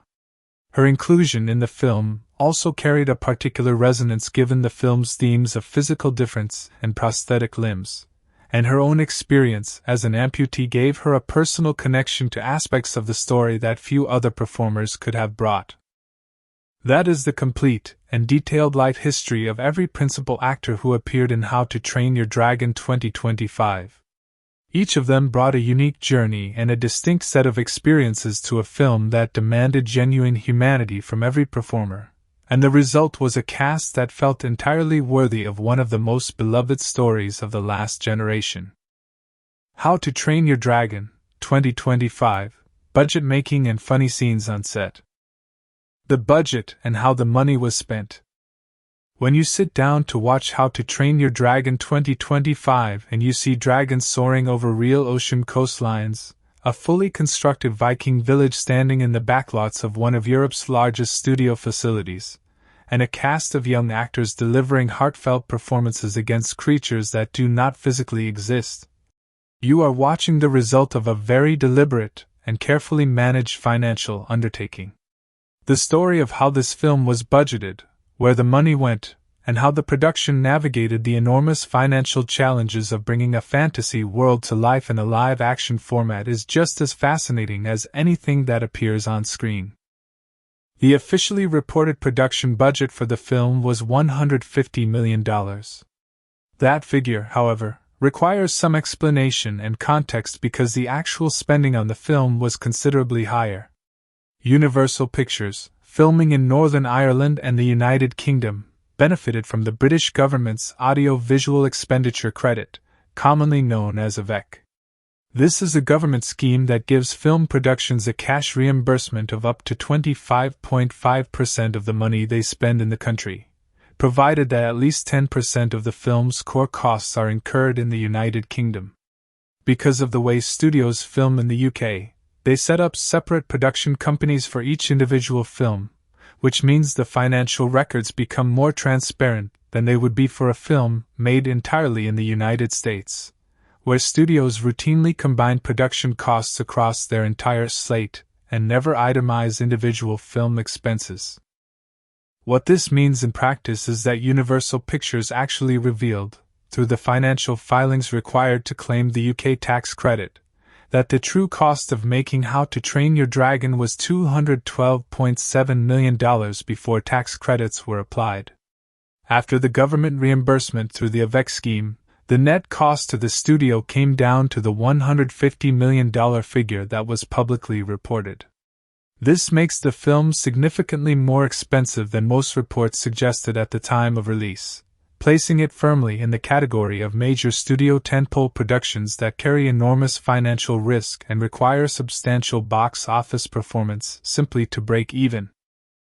To break even on a film of this scale, the studio needed to earn approximately $375 million at the worldwide box office, accounting for the fact that exhibitors, meaning the cinemas themselves, take a significant percentage of every ticket sold, typically around 50% in the first weeks of release and gradually less as the run continues.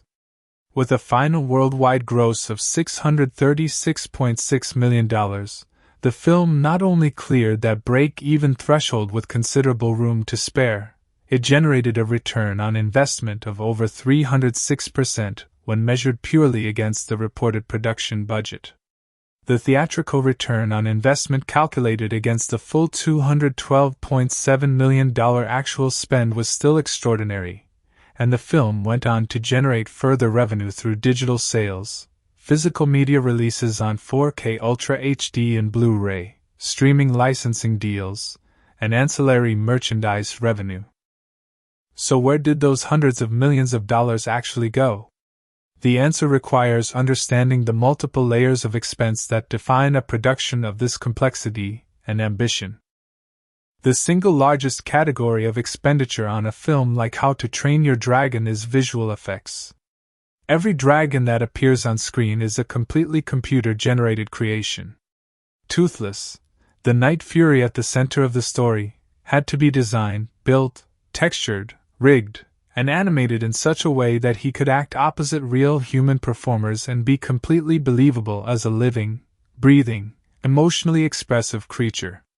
VFX supervisor Christian Manns worked directly with director Dean Debois to develop the dragon designs, which had to strike a precise balance between the stylized animated versions that audiences already loved and the demands of realism that a live-action environment creates. The dragons had to be able to exist in real photographic environments, lit by real light sources, moving. This kind of creature work, often called photoreal creature animation, is among the most technically demanding and expensive work in modern visual effects production. A single fully rendered shot of Toothless in flight, interacting with practical elements like rain or fire or the ocean surface, can take enormous amounts of computer processing time to complete. When you consider that the film contains hundreds of such shots, including sequences featuring dozens of dragons simultaneously during the battle at the nest, and the even more enormous Red Death Dragon Queen, the scale of the VFX budget becomes understandable. Major VFX companies including Framestore were involved in the production of the film's digital effects work, and the sheer volume of the digital work required across 125 minutes of finished film represented a massive proportion of the total spend. The second major cost center was the physical production itself, meaning the construction of the sets, the costumes, and the practical elements that appeared on camera. Production designer Dominic Watkins and his art department built full-scale Viking village sets in the backlots of Titanic Studios in Belfast. These were not simple facades or half-built approximations. These were complete, three-dimensional environments with genuine structural integrity, built to be filmed from any angle and to withstand the physical demands of a cast of actors performing in them for months. The Great Hall of Burke, the village streets, the blacksmith's workshop, the dragon training arena, all of these were constructed from scratch on location in Belfast, and the craftsmanship involved in making them feel genuinely ancient and believable was extraordinary. Titanic Studios in Belfast, where much of the interior filming took place, is one of Europe's largest and most respected film studio facilities. It famously served as the home base of HBO's Game of Thrones for the entirety of that series' production run, and its facilities include massive sound stages capable of housing enormous set builds, as well as extensive backlit space. Belfast Harbour Studios, the other main facility used by the production, provided additional capacity for the largest set builds. The combination of these two world-class facilities gave the production team everything they needed to bring Burke to life at scale. The costume budget for the film was another substantial line item. Every Viking in the film needed to be dressed in a costume that felt simultaneously authentic to the Viking world and consistent with the visual language established by the animated films.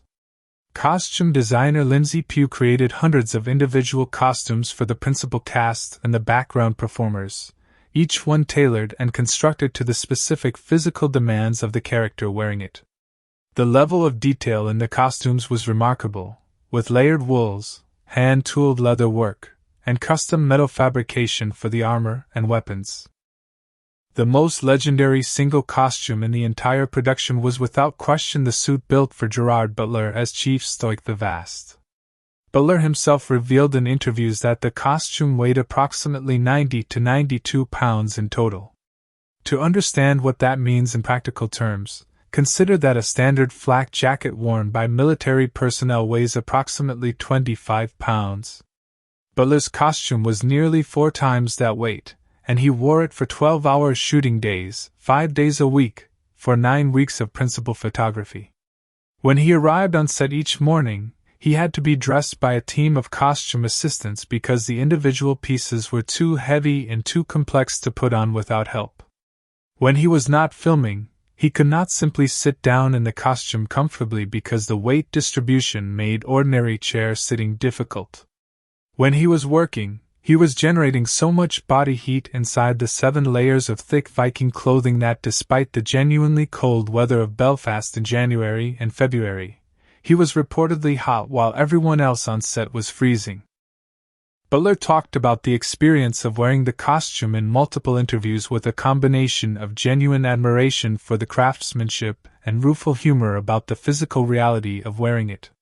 He described putting it on for the first time and immediately thinking to himself that there was no possible way he was going to wear this thing for 12 hours a day, and then doing exactly that for 9 weeks straight because that is what the job required. He noted that by the end of the shoot he had become so accustomed to moving in the weight that on the days when he was filming scenes that did not require the full costume, he felt strangely light and disoriented. The above-the-line talent costs, meaning the fees paid to the principal cast members including Gerard Butler, Mason Thames, and Nico Parker, represented another significant portion of the budget. The primary cost drivers according to industry analysts were the actor fees, the VFX creature work, the elaborate costume and prosthetic design, and the orchestral scoring. John Powell, who had composed the music for all 3 original animated films, returned to score the live-action remake. His score required a full orchestral recording with an ensemble of 80 to 100 musicians, recorded in a professional scoring stage, and the combination of the recording costs, the musicians' fees, the studio time, and the music editing and integration into the film represented a meaningful portion of the overall music and sound budget. The sound design of the film, separate from the score, also required substantial investment. Creating the sound of dragon wings, dragon fire, dragon roars, the ambient sounds of a Viking village, the specific sonic signature of each different dragon species, the thundering impact of the Red Death, all of this required a dedicated sound design team working for months with specialized recording equipment and mixing facilities.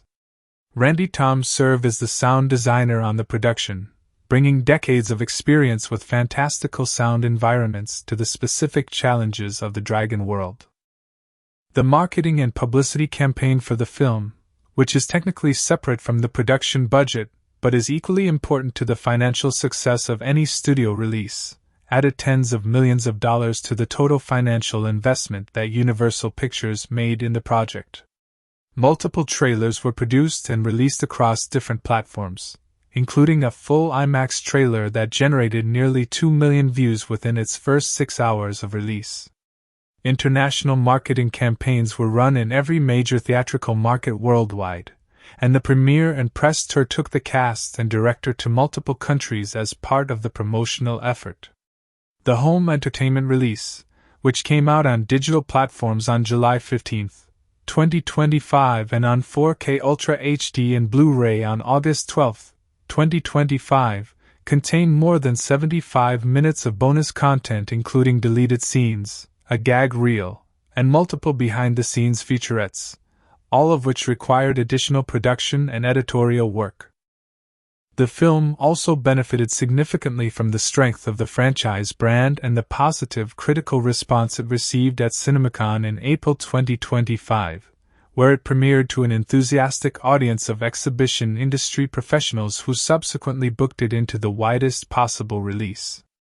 Opening weekend domestic projections before release ranged from $65 to $100 million depending on the analyst, and the film's actual opening weekend performance was strong enough to validate the summer blockbuster positioning that the June 13th release date provided. Funny scenes and moments on set. Now let us talk about what was actually happening on that set in Belfast on a day-to-day basis. Because by all accounts from the cast and director, the atmosphere during production was one of the most joyful and chaotic they had ever experienced. The combination of a young ensemble cast who were all roughly the same age, a genuinely beloved story that everyone involved cared about deeply, and the inherently absurd physical reality of filming a fantasy movie in a cold Northern Irish winter created conditions for an extraordinary number of genuinely hilarious moments that the official film does not show you but that the cast has been happy to discuss. The starting point for understanding the on-set humor is the dynamic among the young cast members who played the Viking recruits. Mason Thames as Hiccup, Nico Parker as Astrid, Julian Dennison as Fish Legs, Gabriel Howell as Snotlout, Bronwyn James as Roughnut, and Harry Trevaldwyn as Toughnut were essentially a group of young people close to each other in age who were all experiencing the particular surreal joy of being paid to dress as Vikings and stand on one of the most elaborate film sets in Europe. The chemistry between them was apparently immediate and powerful, and it manifested primarily in an almost complete inability to get through a scene without someone breaking character. Nico Parker, when asked about the gag reel included with the home entertainment release of the film, described the atmosphere on set with barely contained delight. She said that Mason was funny, and all the recruits were funny, and the crew was funny, and that she honestly could not believe they made a cohesive movie given how much everyone was laughing the entire time. She specifically remembered the first time they all went into the arena set together. While the cameras were set up behind Mason's head, the other recruits were supposed to be belittling Hiccup, taunting him about his presence in dragon training. The idea was that the audience would see this from Hiccup's perspective, with the camera looking out at the crowd of dismissive young Vikings. What actually happened is that Harry Trevaldwyn, Gabriel Howell, and Julian Dennison began improvising their belittling of Mason in ways that were so genuinely funny that the entire cast and crew started laughing and the scene had to be reset repeatedly. Harry Trevaldwyn was singled out by multiple cast members as perhaps the funniest person on the entire production. Trevaldwyn's background in comedy and his particular gift for deadpan physical humor apparently made every scene he was in significantly harder to complete than it should have been, because nobody could look at him without wanting to laugh. His interpretation of Toughnut, already a character defined by cheerful absurdity, was so committed and so specifically peculiar that even during serious emotional scenes in adjacent parts of the set, if Trevaldwyn happened to be visible in the background doing anything at all, it was apparently enough to derail the take. Gabriel Howell, playing the arrogant and competitive Snotlout, apparently leaned into his character's swagger so enthusiastically between takes that his off-camera behavior became a running joke. While Snotlout's arrogance in the film is played with enough vulnerability to make the character sympathetic, Howell reportedly found it genuinely difficult to turn off the character's energy between shots, and would periodically be found strutting around the Viking village set in full costume making proclamations about his own superiority that bore an uncomfortably close resemblance to actual Snotlout dialogue. The rest of the young cast found this inexhaustible.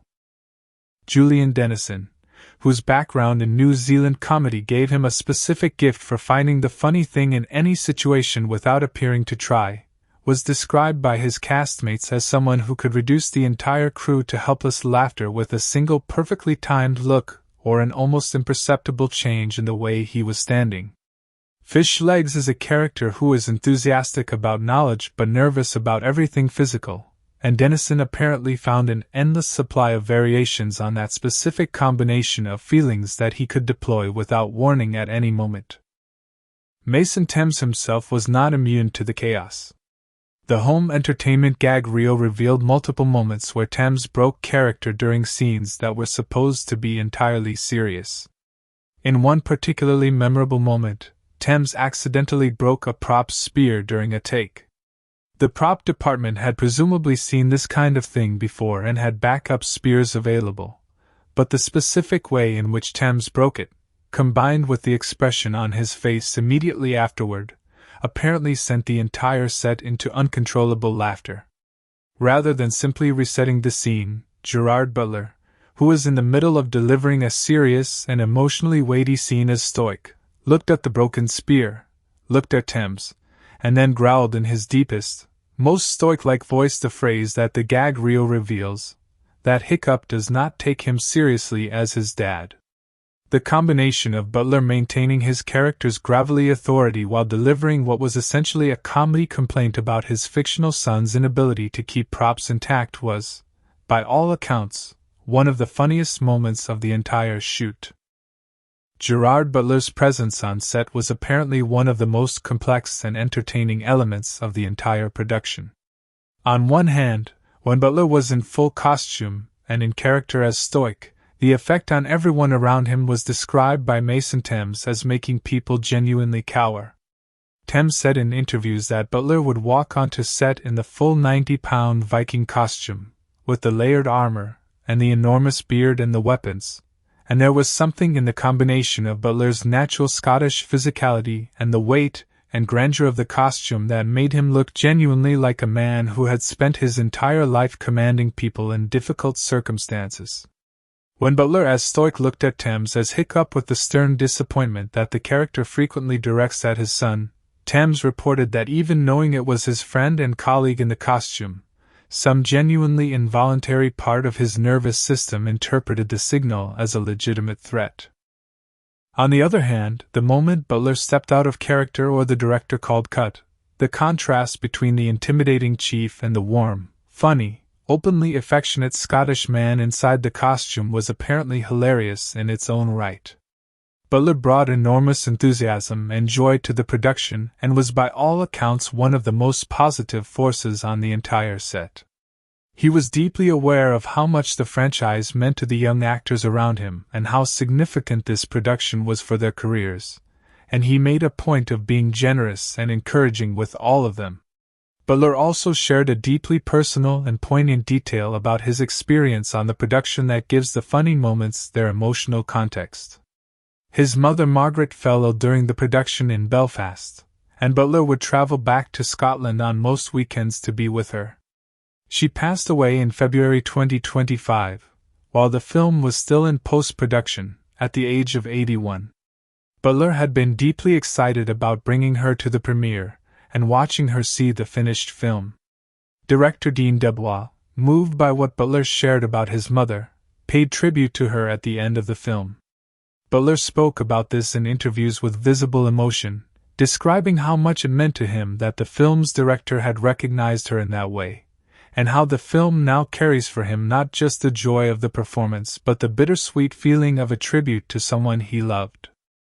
Nick Frost's presence on the set as Gabber the Belch added a completely different flavor of comedy to the production. Frost, whose entire career has been built on a very specific kind of warm, slightly shambolic humor that feels completely genuine rather than performed, was apparently very much himself on set at all times, which in Frost's case means someone who is simultaneously one of the most professionally committed performers in the room and one of the most naturally funny people in any given space. His scenes with Thames as the mentor and student relationship between Gabber and Hiccup were, according to everyone involved, among the most naturally enjoyable to film because the warmth between the two performers was immediate and genuine.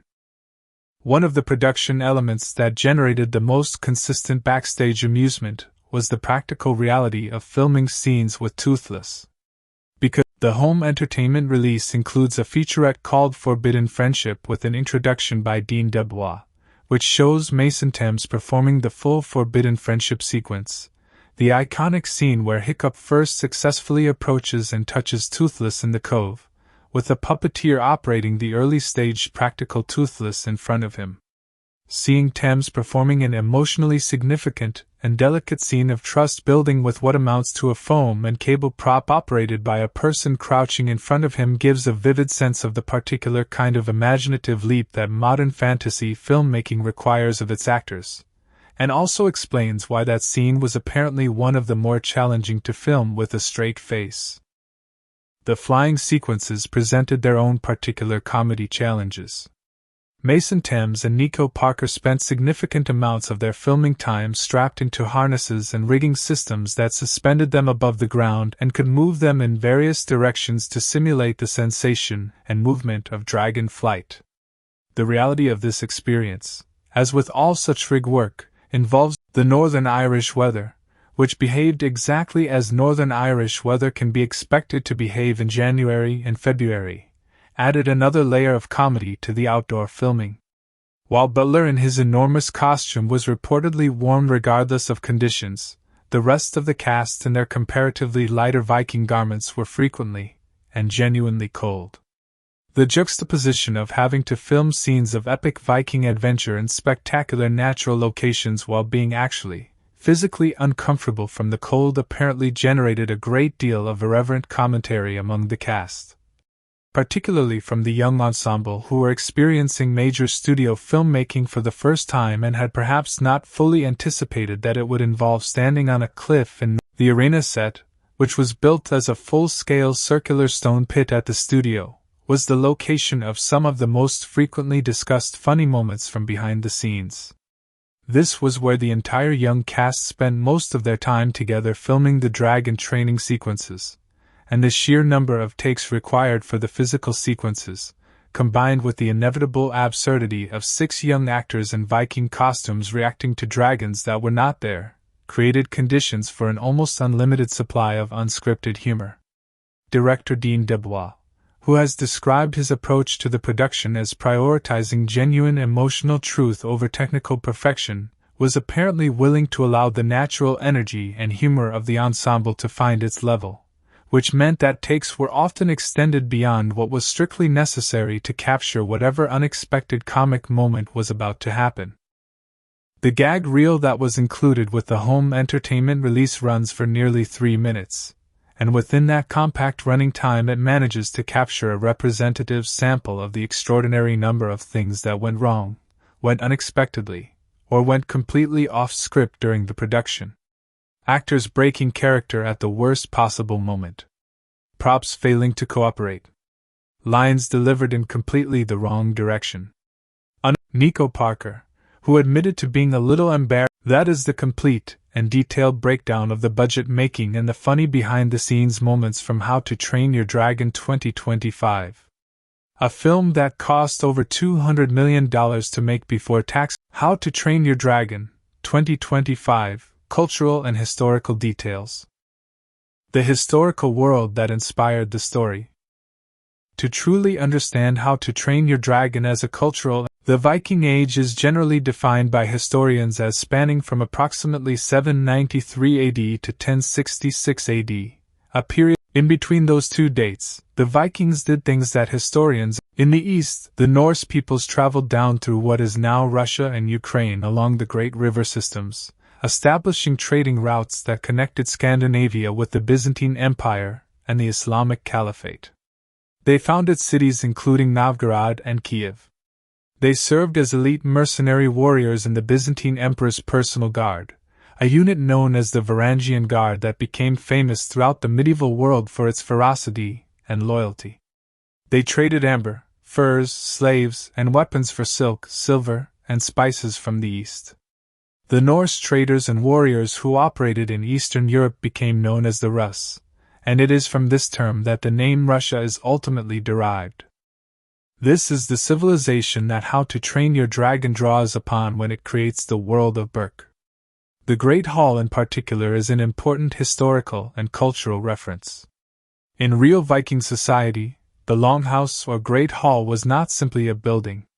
It was the social center of the community, the place where the Jarl or chief held court, where the community gathered for feasts and celebrations, where decisions were made, disputes were resolved, and stories were told. The Norse placed enormous cultural importance on storytelling and oral tradition. Their sagas, long narrative poems and prose accounts of the deeds of heroes, gods, and historical figures, were the medium through which their history, their values, and their understanding of the world were preserved and transmitted across generations. In a culture without widespread literacy, the person who could tell a story well was a person of enormous social power and respect. The skald, the Norse poet and storyteller, held a status in Viking society roughly equivalent to what a lawyer or journalist might hold today.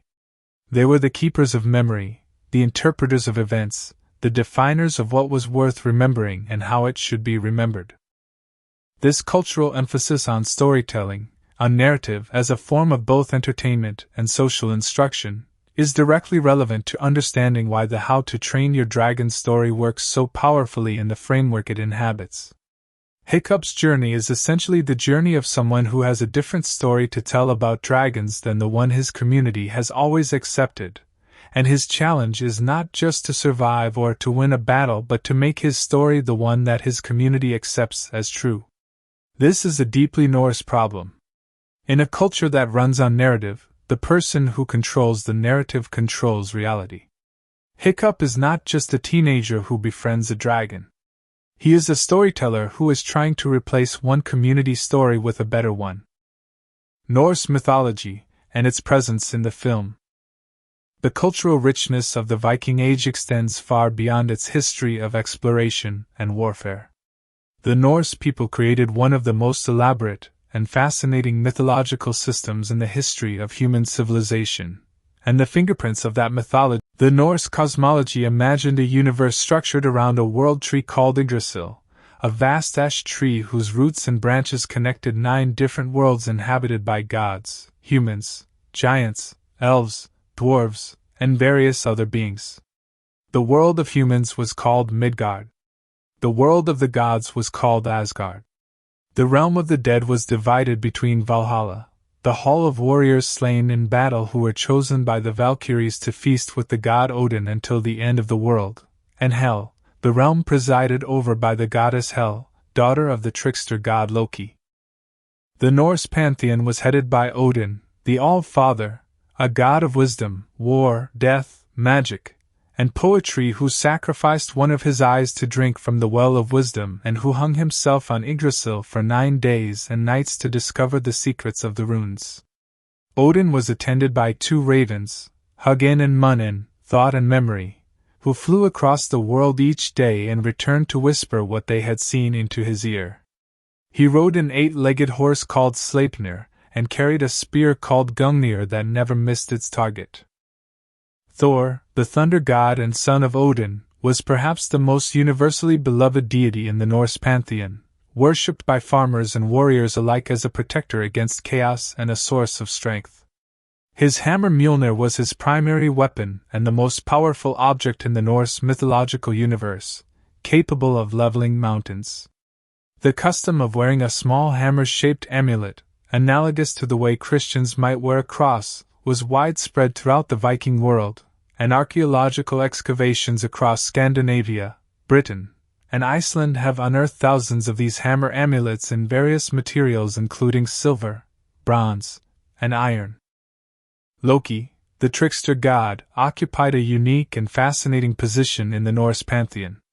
He was neither purely evil nor purely good, but rather an agent of chaos and transformation who could be both an ally and an enemy of the other gods depending on his mood and the circumstances. His children included not just Hel and the great serpent Jormungandr who encircled the world, but also Fenrir, the great wolf who would break free of his chains at the end of the world and swallow Odin himself. Loki's nature as a shape-shifter and a boundary crosser, someone who moves between worlds and categories that are supposed to be fixed and separate, has led many modern scholars to read him as a figure who embodies the transgressive energy that the established order simultaneously fears and depends upon. This reading of Loki maps very directly onto Hiccup's role in the story of How to Train Your Dragon. Hiccup is the figure who crosses the boundary between the human world and the dragon world, who sees what the community insists cannot be seen, who transforms the meaning of something everyone thought they understood completely. Dragons specifically hold a significant and complex place in Norse mythology. The most famous Norse dragon is Nidhogg, the corpse gnar, a dragon who gnaws constantly at the roots of Yggdrasil, the world tree, contributing to the slow decay of the universe that will culminate in Ragnarok, the apocalyptic battle at the end of time. Another famous dragon is Fafnir, who began as a dwarf and was transformed into a dragon by the corrupting power of cursed gold. The hero Sigurd, one of the great figures of Norse mythology, killed Fafnir by hiding in a pit and stabbing the dragon from below as it crawled over him, then tasted the dragon's blood and gained the ability to understand the speech of birds. These dragon stories from Norse mythology are not simple monster tales. They are complex allegories about greed, transformation, the corruption of power, and the transgressive nature of heroism. The dragons in How to Train Your Dragon, while clearly fantastical and designed for a modern family audience rather than a mythological framework, inherit this cultural weight. The Night Fury in particular, with its black coloring, its speed and precision, its rarity and legendary, the book that started everything. The cultural history of How to Train Your Dragon as a franchise properly begins in 2003, when British author Cressida Cowell published the first novel in what would become a 12-book series. Cressida Cowell was born in London in 1966 and grew up spending significant portions of her childhood on a small, remote, and almost entirely uninhabited island off the west coast of Scotland. The island had no electricity, no running water, and no other children. Cowell spent her childhood summers there with her family, in a landscape of dramatic cliffs and grey ocean that bears a striking resemblance to the world she would later invent for her books. She has said in many interviews that the island of Berk is directly based on her memories of that childhood place, that the specific quality of the light and the wind and the remoteness and the sense of being at the edge of the inhabitable world all came from her real experience of a real place. Cowell began writing stories as a child to entertain herself during those isolated summers, and she kept writing through her education at Oxford University and into her adult life. Her background in children's literature was informed by a deep love of the Norse sagas and myths that she encountered both through her childhood proximity to Scottish culture, which shares deep roots with Scandinavian culture through the historical Viking settlement of Scotland, and through her formal education.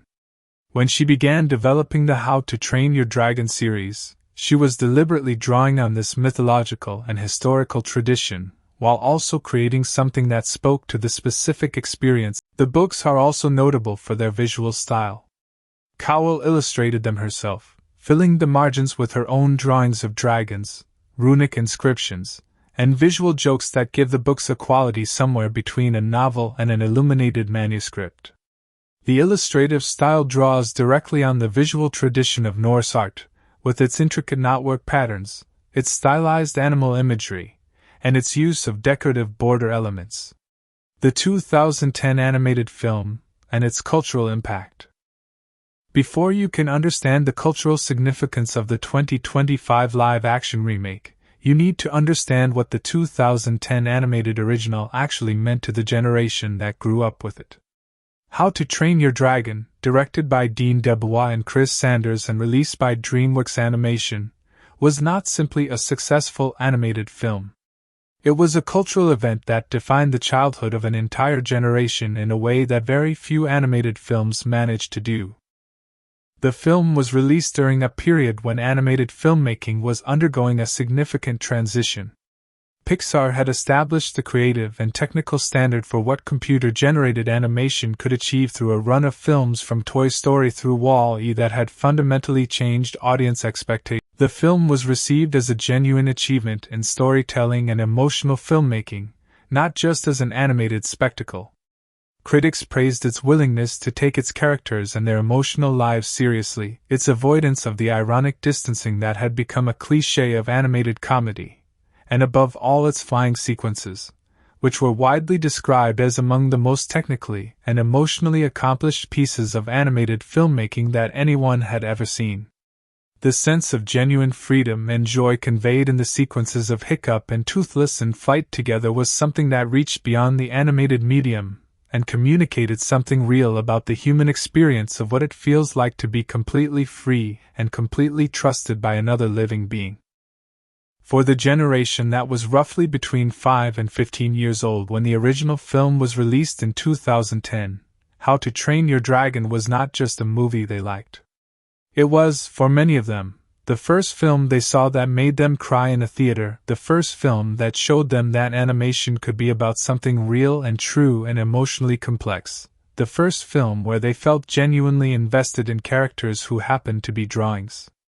Toothless in particular became one of the most beloved animal characters in the history of animated film, with a quality of expressiveness and emotional intelligence that communicated itself directly and immediately to audiences of all ages. The relationship between Hiccup and Toothless became a cultural touchstone, a reference point for what genuine friendship and mutual trust between a human and an animal could look like when portrayed with complete sincerity and emotional honesty. This is the cultural weight that the 2025 live-action remake was carrying before a single frame was shot. The people making the film were not just remaking a successful movie. They were taking something that had genuine emotional significance in the lives of millions of people and asking whether it could be transformed into a new medium without losing the essential qualities that made the original matter. That is an enormous creative and cultural responsibility. And understanding it is essential to understanding why the decisions that were made about how to approach the remake were made the way they were. The live-action remake trend and where this film sits in it. The 2025 How to Train Your Dragon exists within a specific cultural context, namely the wave of live-action remakes of beloved animated films that has defined a significant portion of Hollywood's output over the past 15 years. Disney began this trend in earnest with its 2010 live-action Alice in Wonderland directed by Tim Burton, which was a massive commercial success despite mixed critical reception, and then accelerated it with a series of remakes that included Cinderella. But the creative results of the Disney remake wave have been deeply uneven, and the cultural conversation around these films has been largely. The 2025 How to Train Your Dragon was widely discussed in relation to this debate because it faced many of the same challenges as the Disney remakes while approaching them in a fundamentally different way. The most important difference, and the one that critics and audiences consistently identified as the key to the film's success, was the involvement of Dean DeBlois as writer and director. DeBlois did not approach the remake as an outsider tasked with translating someone else's vision into a new format. DeBlois' approach was to treat the live-action film as what he described as a director's cut of his own work, an opportunity to revisit the story 15 years later with everything he had learned in the intervening time, and with the expanded expressive tools that live-action filmmaking provides. He chose to keep the emotional core of the story entirely intact, including many scenes that were recreated almost shot for shot from the animated original, while using the specific qualities of live action, the weight of real bodies, the texture of real landscapes, the nuance of real human faces, to add dimensions of emotional reality that animation, for all its expressive power, cannot quite achieve. The critical and commercial success of the 2025 film, which earned a 97% audience score on Rotten Tomatoes alongside a positive critical reception and $636 million at the worldwide box office, was widely interpreted as a validation of this approach. The film demonstrated that a live-action remake of a beloved animated property can work brilliantly when it is made by someone who genuinely loves and understands the original material, who has a clear creative vision for what the new version should achieve, and who respects the audience's emotional investment in the source material rather than taking it for granted. Cultural themes and their historical resonance. The cultural and historical richness of How to Train Your Dragon goes beyond its setting and its mythological references. The film is built on a set of themes that have deep roots in historical human experience, and that speak to specific cultural tensions and questions that remain relevant today. The central theme of the film is the relationship between a dominant culture and a group that the dominant culture has defined as an enemy. The Vikings of Berk have spent centuries defining their identity in opposition to the dragons. Their sense of who they are, their values, their rituals, their social hierarchy, their understanding of courage and strength and honor, all of it is built on the foundation of the conflict with dragons. Killing dragons is not just something the Vikings do. It is what they are. Their entire civilization is organized around that purpose. And Hiccup's this is a genuinely historical problem. Throughout human history, communities have defined their identities in opposition to an enemy, real or imagined, and the discovery that the enemy is not what you thought. Hiccup's challenge in How to Train Your Dragon is the challenge that every person faces who discovers that the enemy their community has identified is not actually an enemy. And the film is honest about how difficult that discovery is to share. Hiccup does not simply announce what he has found and have everyone immediately believe him. He faces incomprehension, anger, fear, and rejection. His father, the most powerful person in his community, tells him the resolution of this tension in the film is achieved not through argument or persuasion but through shared experience. The community does not change its mind about dragons because Hiccup explains why they should. They change because they see something with their own eyes that their previous framework cannot explain: the Red Death, the true enemy that has been controlling the dragons and directing them against Berk for generations. The revelation that the Vikings and the dragons have both been victims of a larger and more malevolent force transforms the relationship between them from one of simple opposition into one of shared experience and potential solidarity. This is also a historically resonant moment. Many of the most significant shifts in how human communities relate to each other have come about through the discovery of a shared enemy, or a shared problem that makes previous hostilities seem less important than the challenge of surviving together. The father and son relationship between Stoic and Hiccup carries its own deep cultural and historical resonance. The Norse culture, like most warrior cultures, placed enormous emphasis on sons following in the footsteps of their fathers. The inheritance of status, of duty, of identity, was understood to pass from father to son in a direct and almost sacred line. A son who failed to live up to his father's expectations was not just a personal disappointment. He was a cultural failure, a break in the chain of transmission that defined the community's continuity across generations. Stoic's inability to see his son clearly is not simply personal blindness.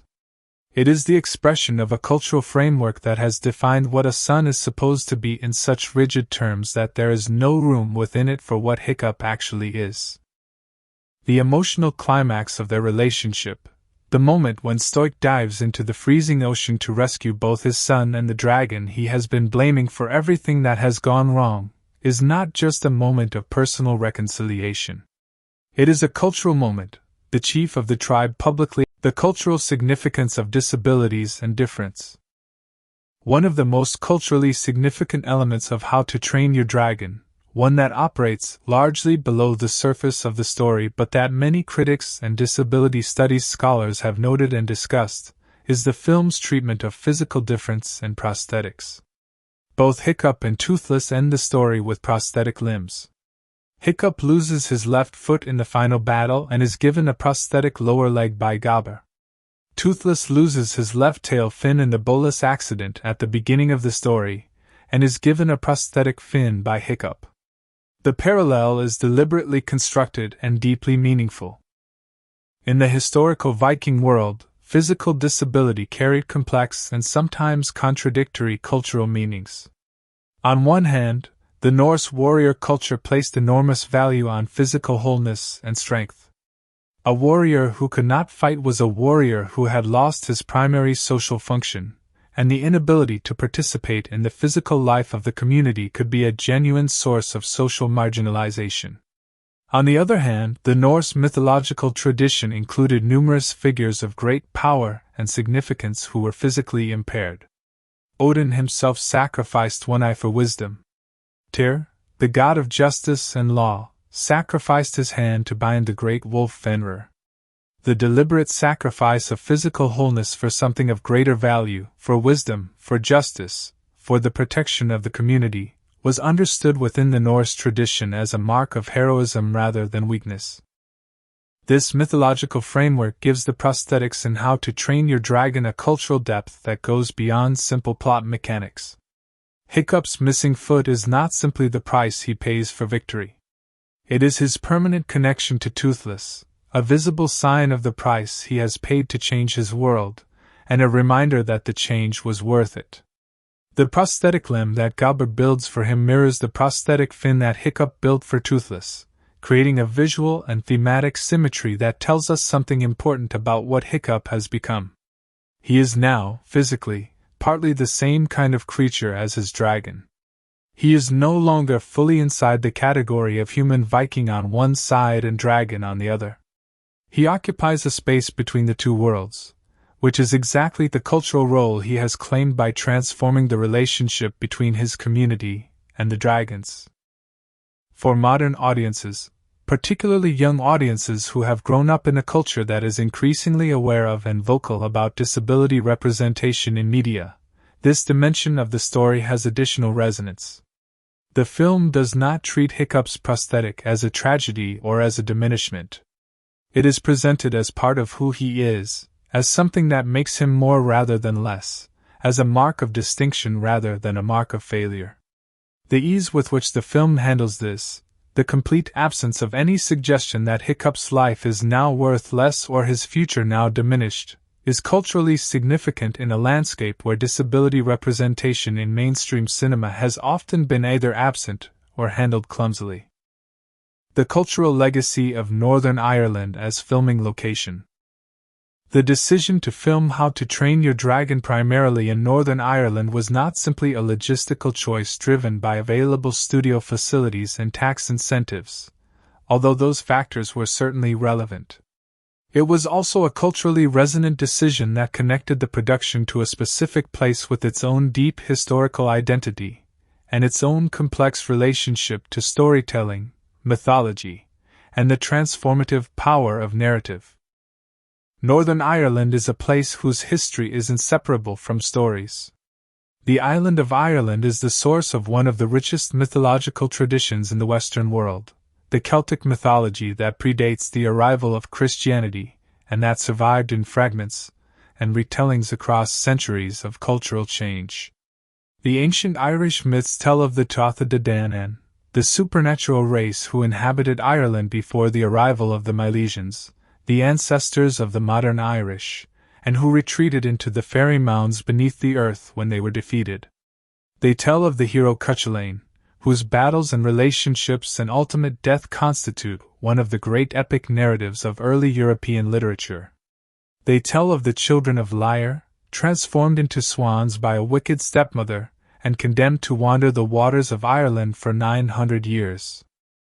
This tradition of mythological storytelling, of a landscape understood as saturated with story and meaning, gives the landscapes of Northern Ireland where How to Train Your Dragon was filmed a quality that is different from purely neutral geography.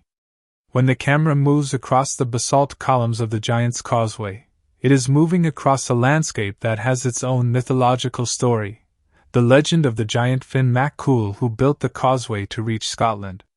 When it moves through the ancient yew trees of Tullamore Forest Park, it is moving through a landscape that has been understood as mysterious and significant for centuries.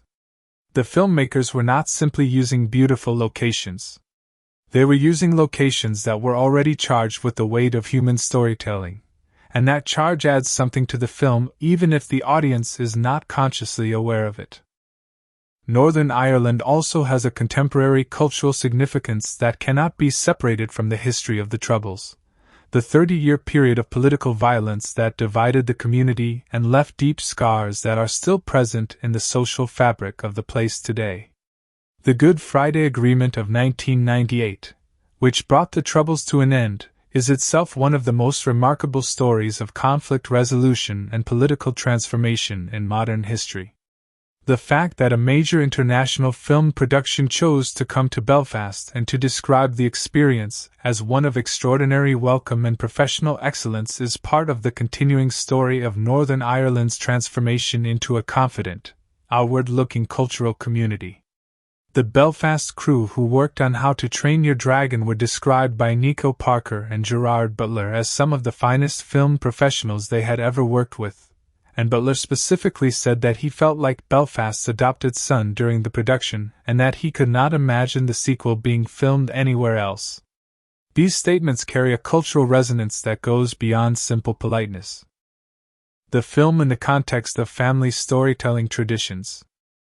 How to Train Your Dragon exists within and contributes to one of the oldest and most culturally significant storytelling traditions in human civilization.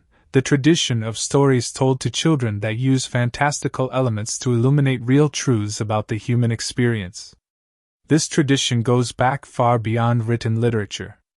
It goes back to the earliest oral storytelling traditions of human communities, to the stories told around fires in the earliest human settlements that used animals, spirits, and supernatural figures to help the community's youngest members understand what the world is, what their place in it is, and what values and qualities they will need to navigate it successfully. The Norse sagas, which are the direct historical ancestors of the world that How to Train Your Dragon inhabits, were not originally understood as children's literature, but they served some of the same cultural functions that children's literature serves today. They transmitted the community's values, they demonstrated what courage and loyalty and wisdom look like in practice.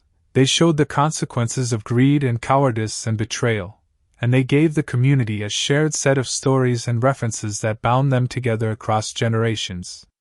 When a Viking child heard the story of Sigurd killing the dragon Fafnir for the first time, they were not just being entertained. They were being initiated into the community's understanding of what heroism is, what it costs, and what it achieves. How to Train Your Dragon does the same thing for the children who encounter it today. It teaches them that the most frightening things are often the most misunderstood. It teaches them that courage does not always look the way we expect it to look. It teaches them that the most important relationships in our lives are built on trust earned slowly and carefully rather than on declarations or grand gestures. It teaches them that parents and children fail each other and can still find their way back to each other.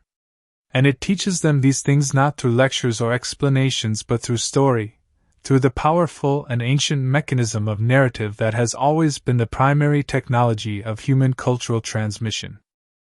The 2025 live-action remake adds to this cultural function by demonstrating something important about stories themselves. It shows that a great story does not belong to any single medium or any single telling.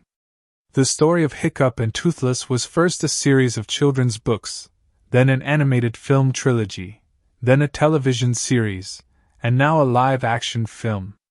Each transformation has added something to the story without diminishing what came before it. This is how stories have always worked in human culture. The Norse sagas were told orally for generations before they were written down, and they were transformed by each retelling without losing their essential character. The myths that Cressida Cowell drew on when she created Burke have been retold in hundreds of different forms across thousands of years of human history. The story of an outcast who discovers something that his community cannot see and uses that discovery to transform the world is one of the oldest and most persistent stories in human civilization, and it remains as powerful and as necessary today as it has ever been. That is the complete and detailed cultural and historical breakdown of How to Train Your Dragon 2025. A film that is simultaneously a fantasy adventure for families, a live-action remake of an animated classic, and a work that draws on thousands of years of Norse mythology, Viking history, Celtic landscape, storytelling tradition, and cultural meaning to create something that speaks to genuinely universal human experiences in a language that every audience can understand and feel. If this video added something to your understanding and appreciation of this incredible film, please give it a like because it genuinely helps this channel reach more people who love content that goes this deep into the stories we love. Share it with someone in your life who is passionate about history, mythology, film, or storytelling, because content like this deserves to find the audience that will truly appreciate it. And if you are not already subscribed, hit that subscribe button right now and turn on the notification bell so you never miss a single upload from this channel. We will see you in the next one.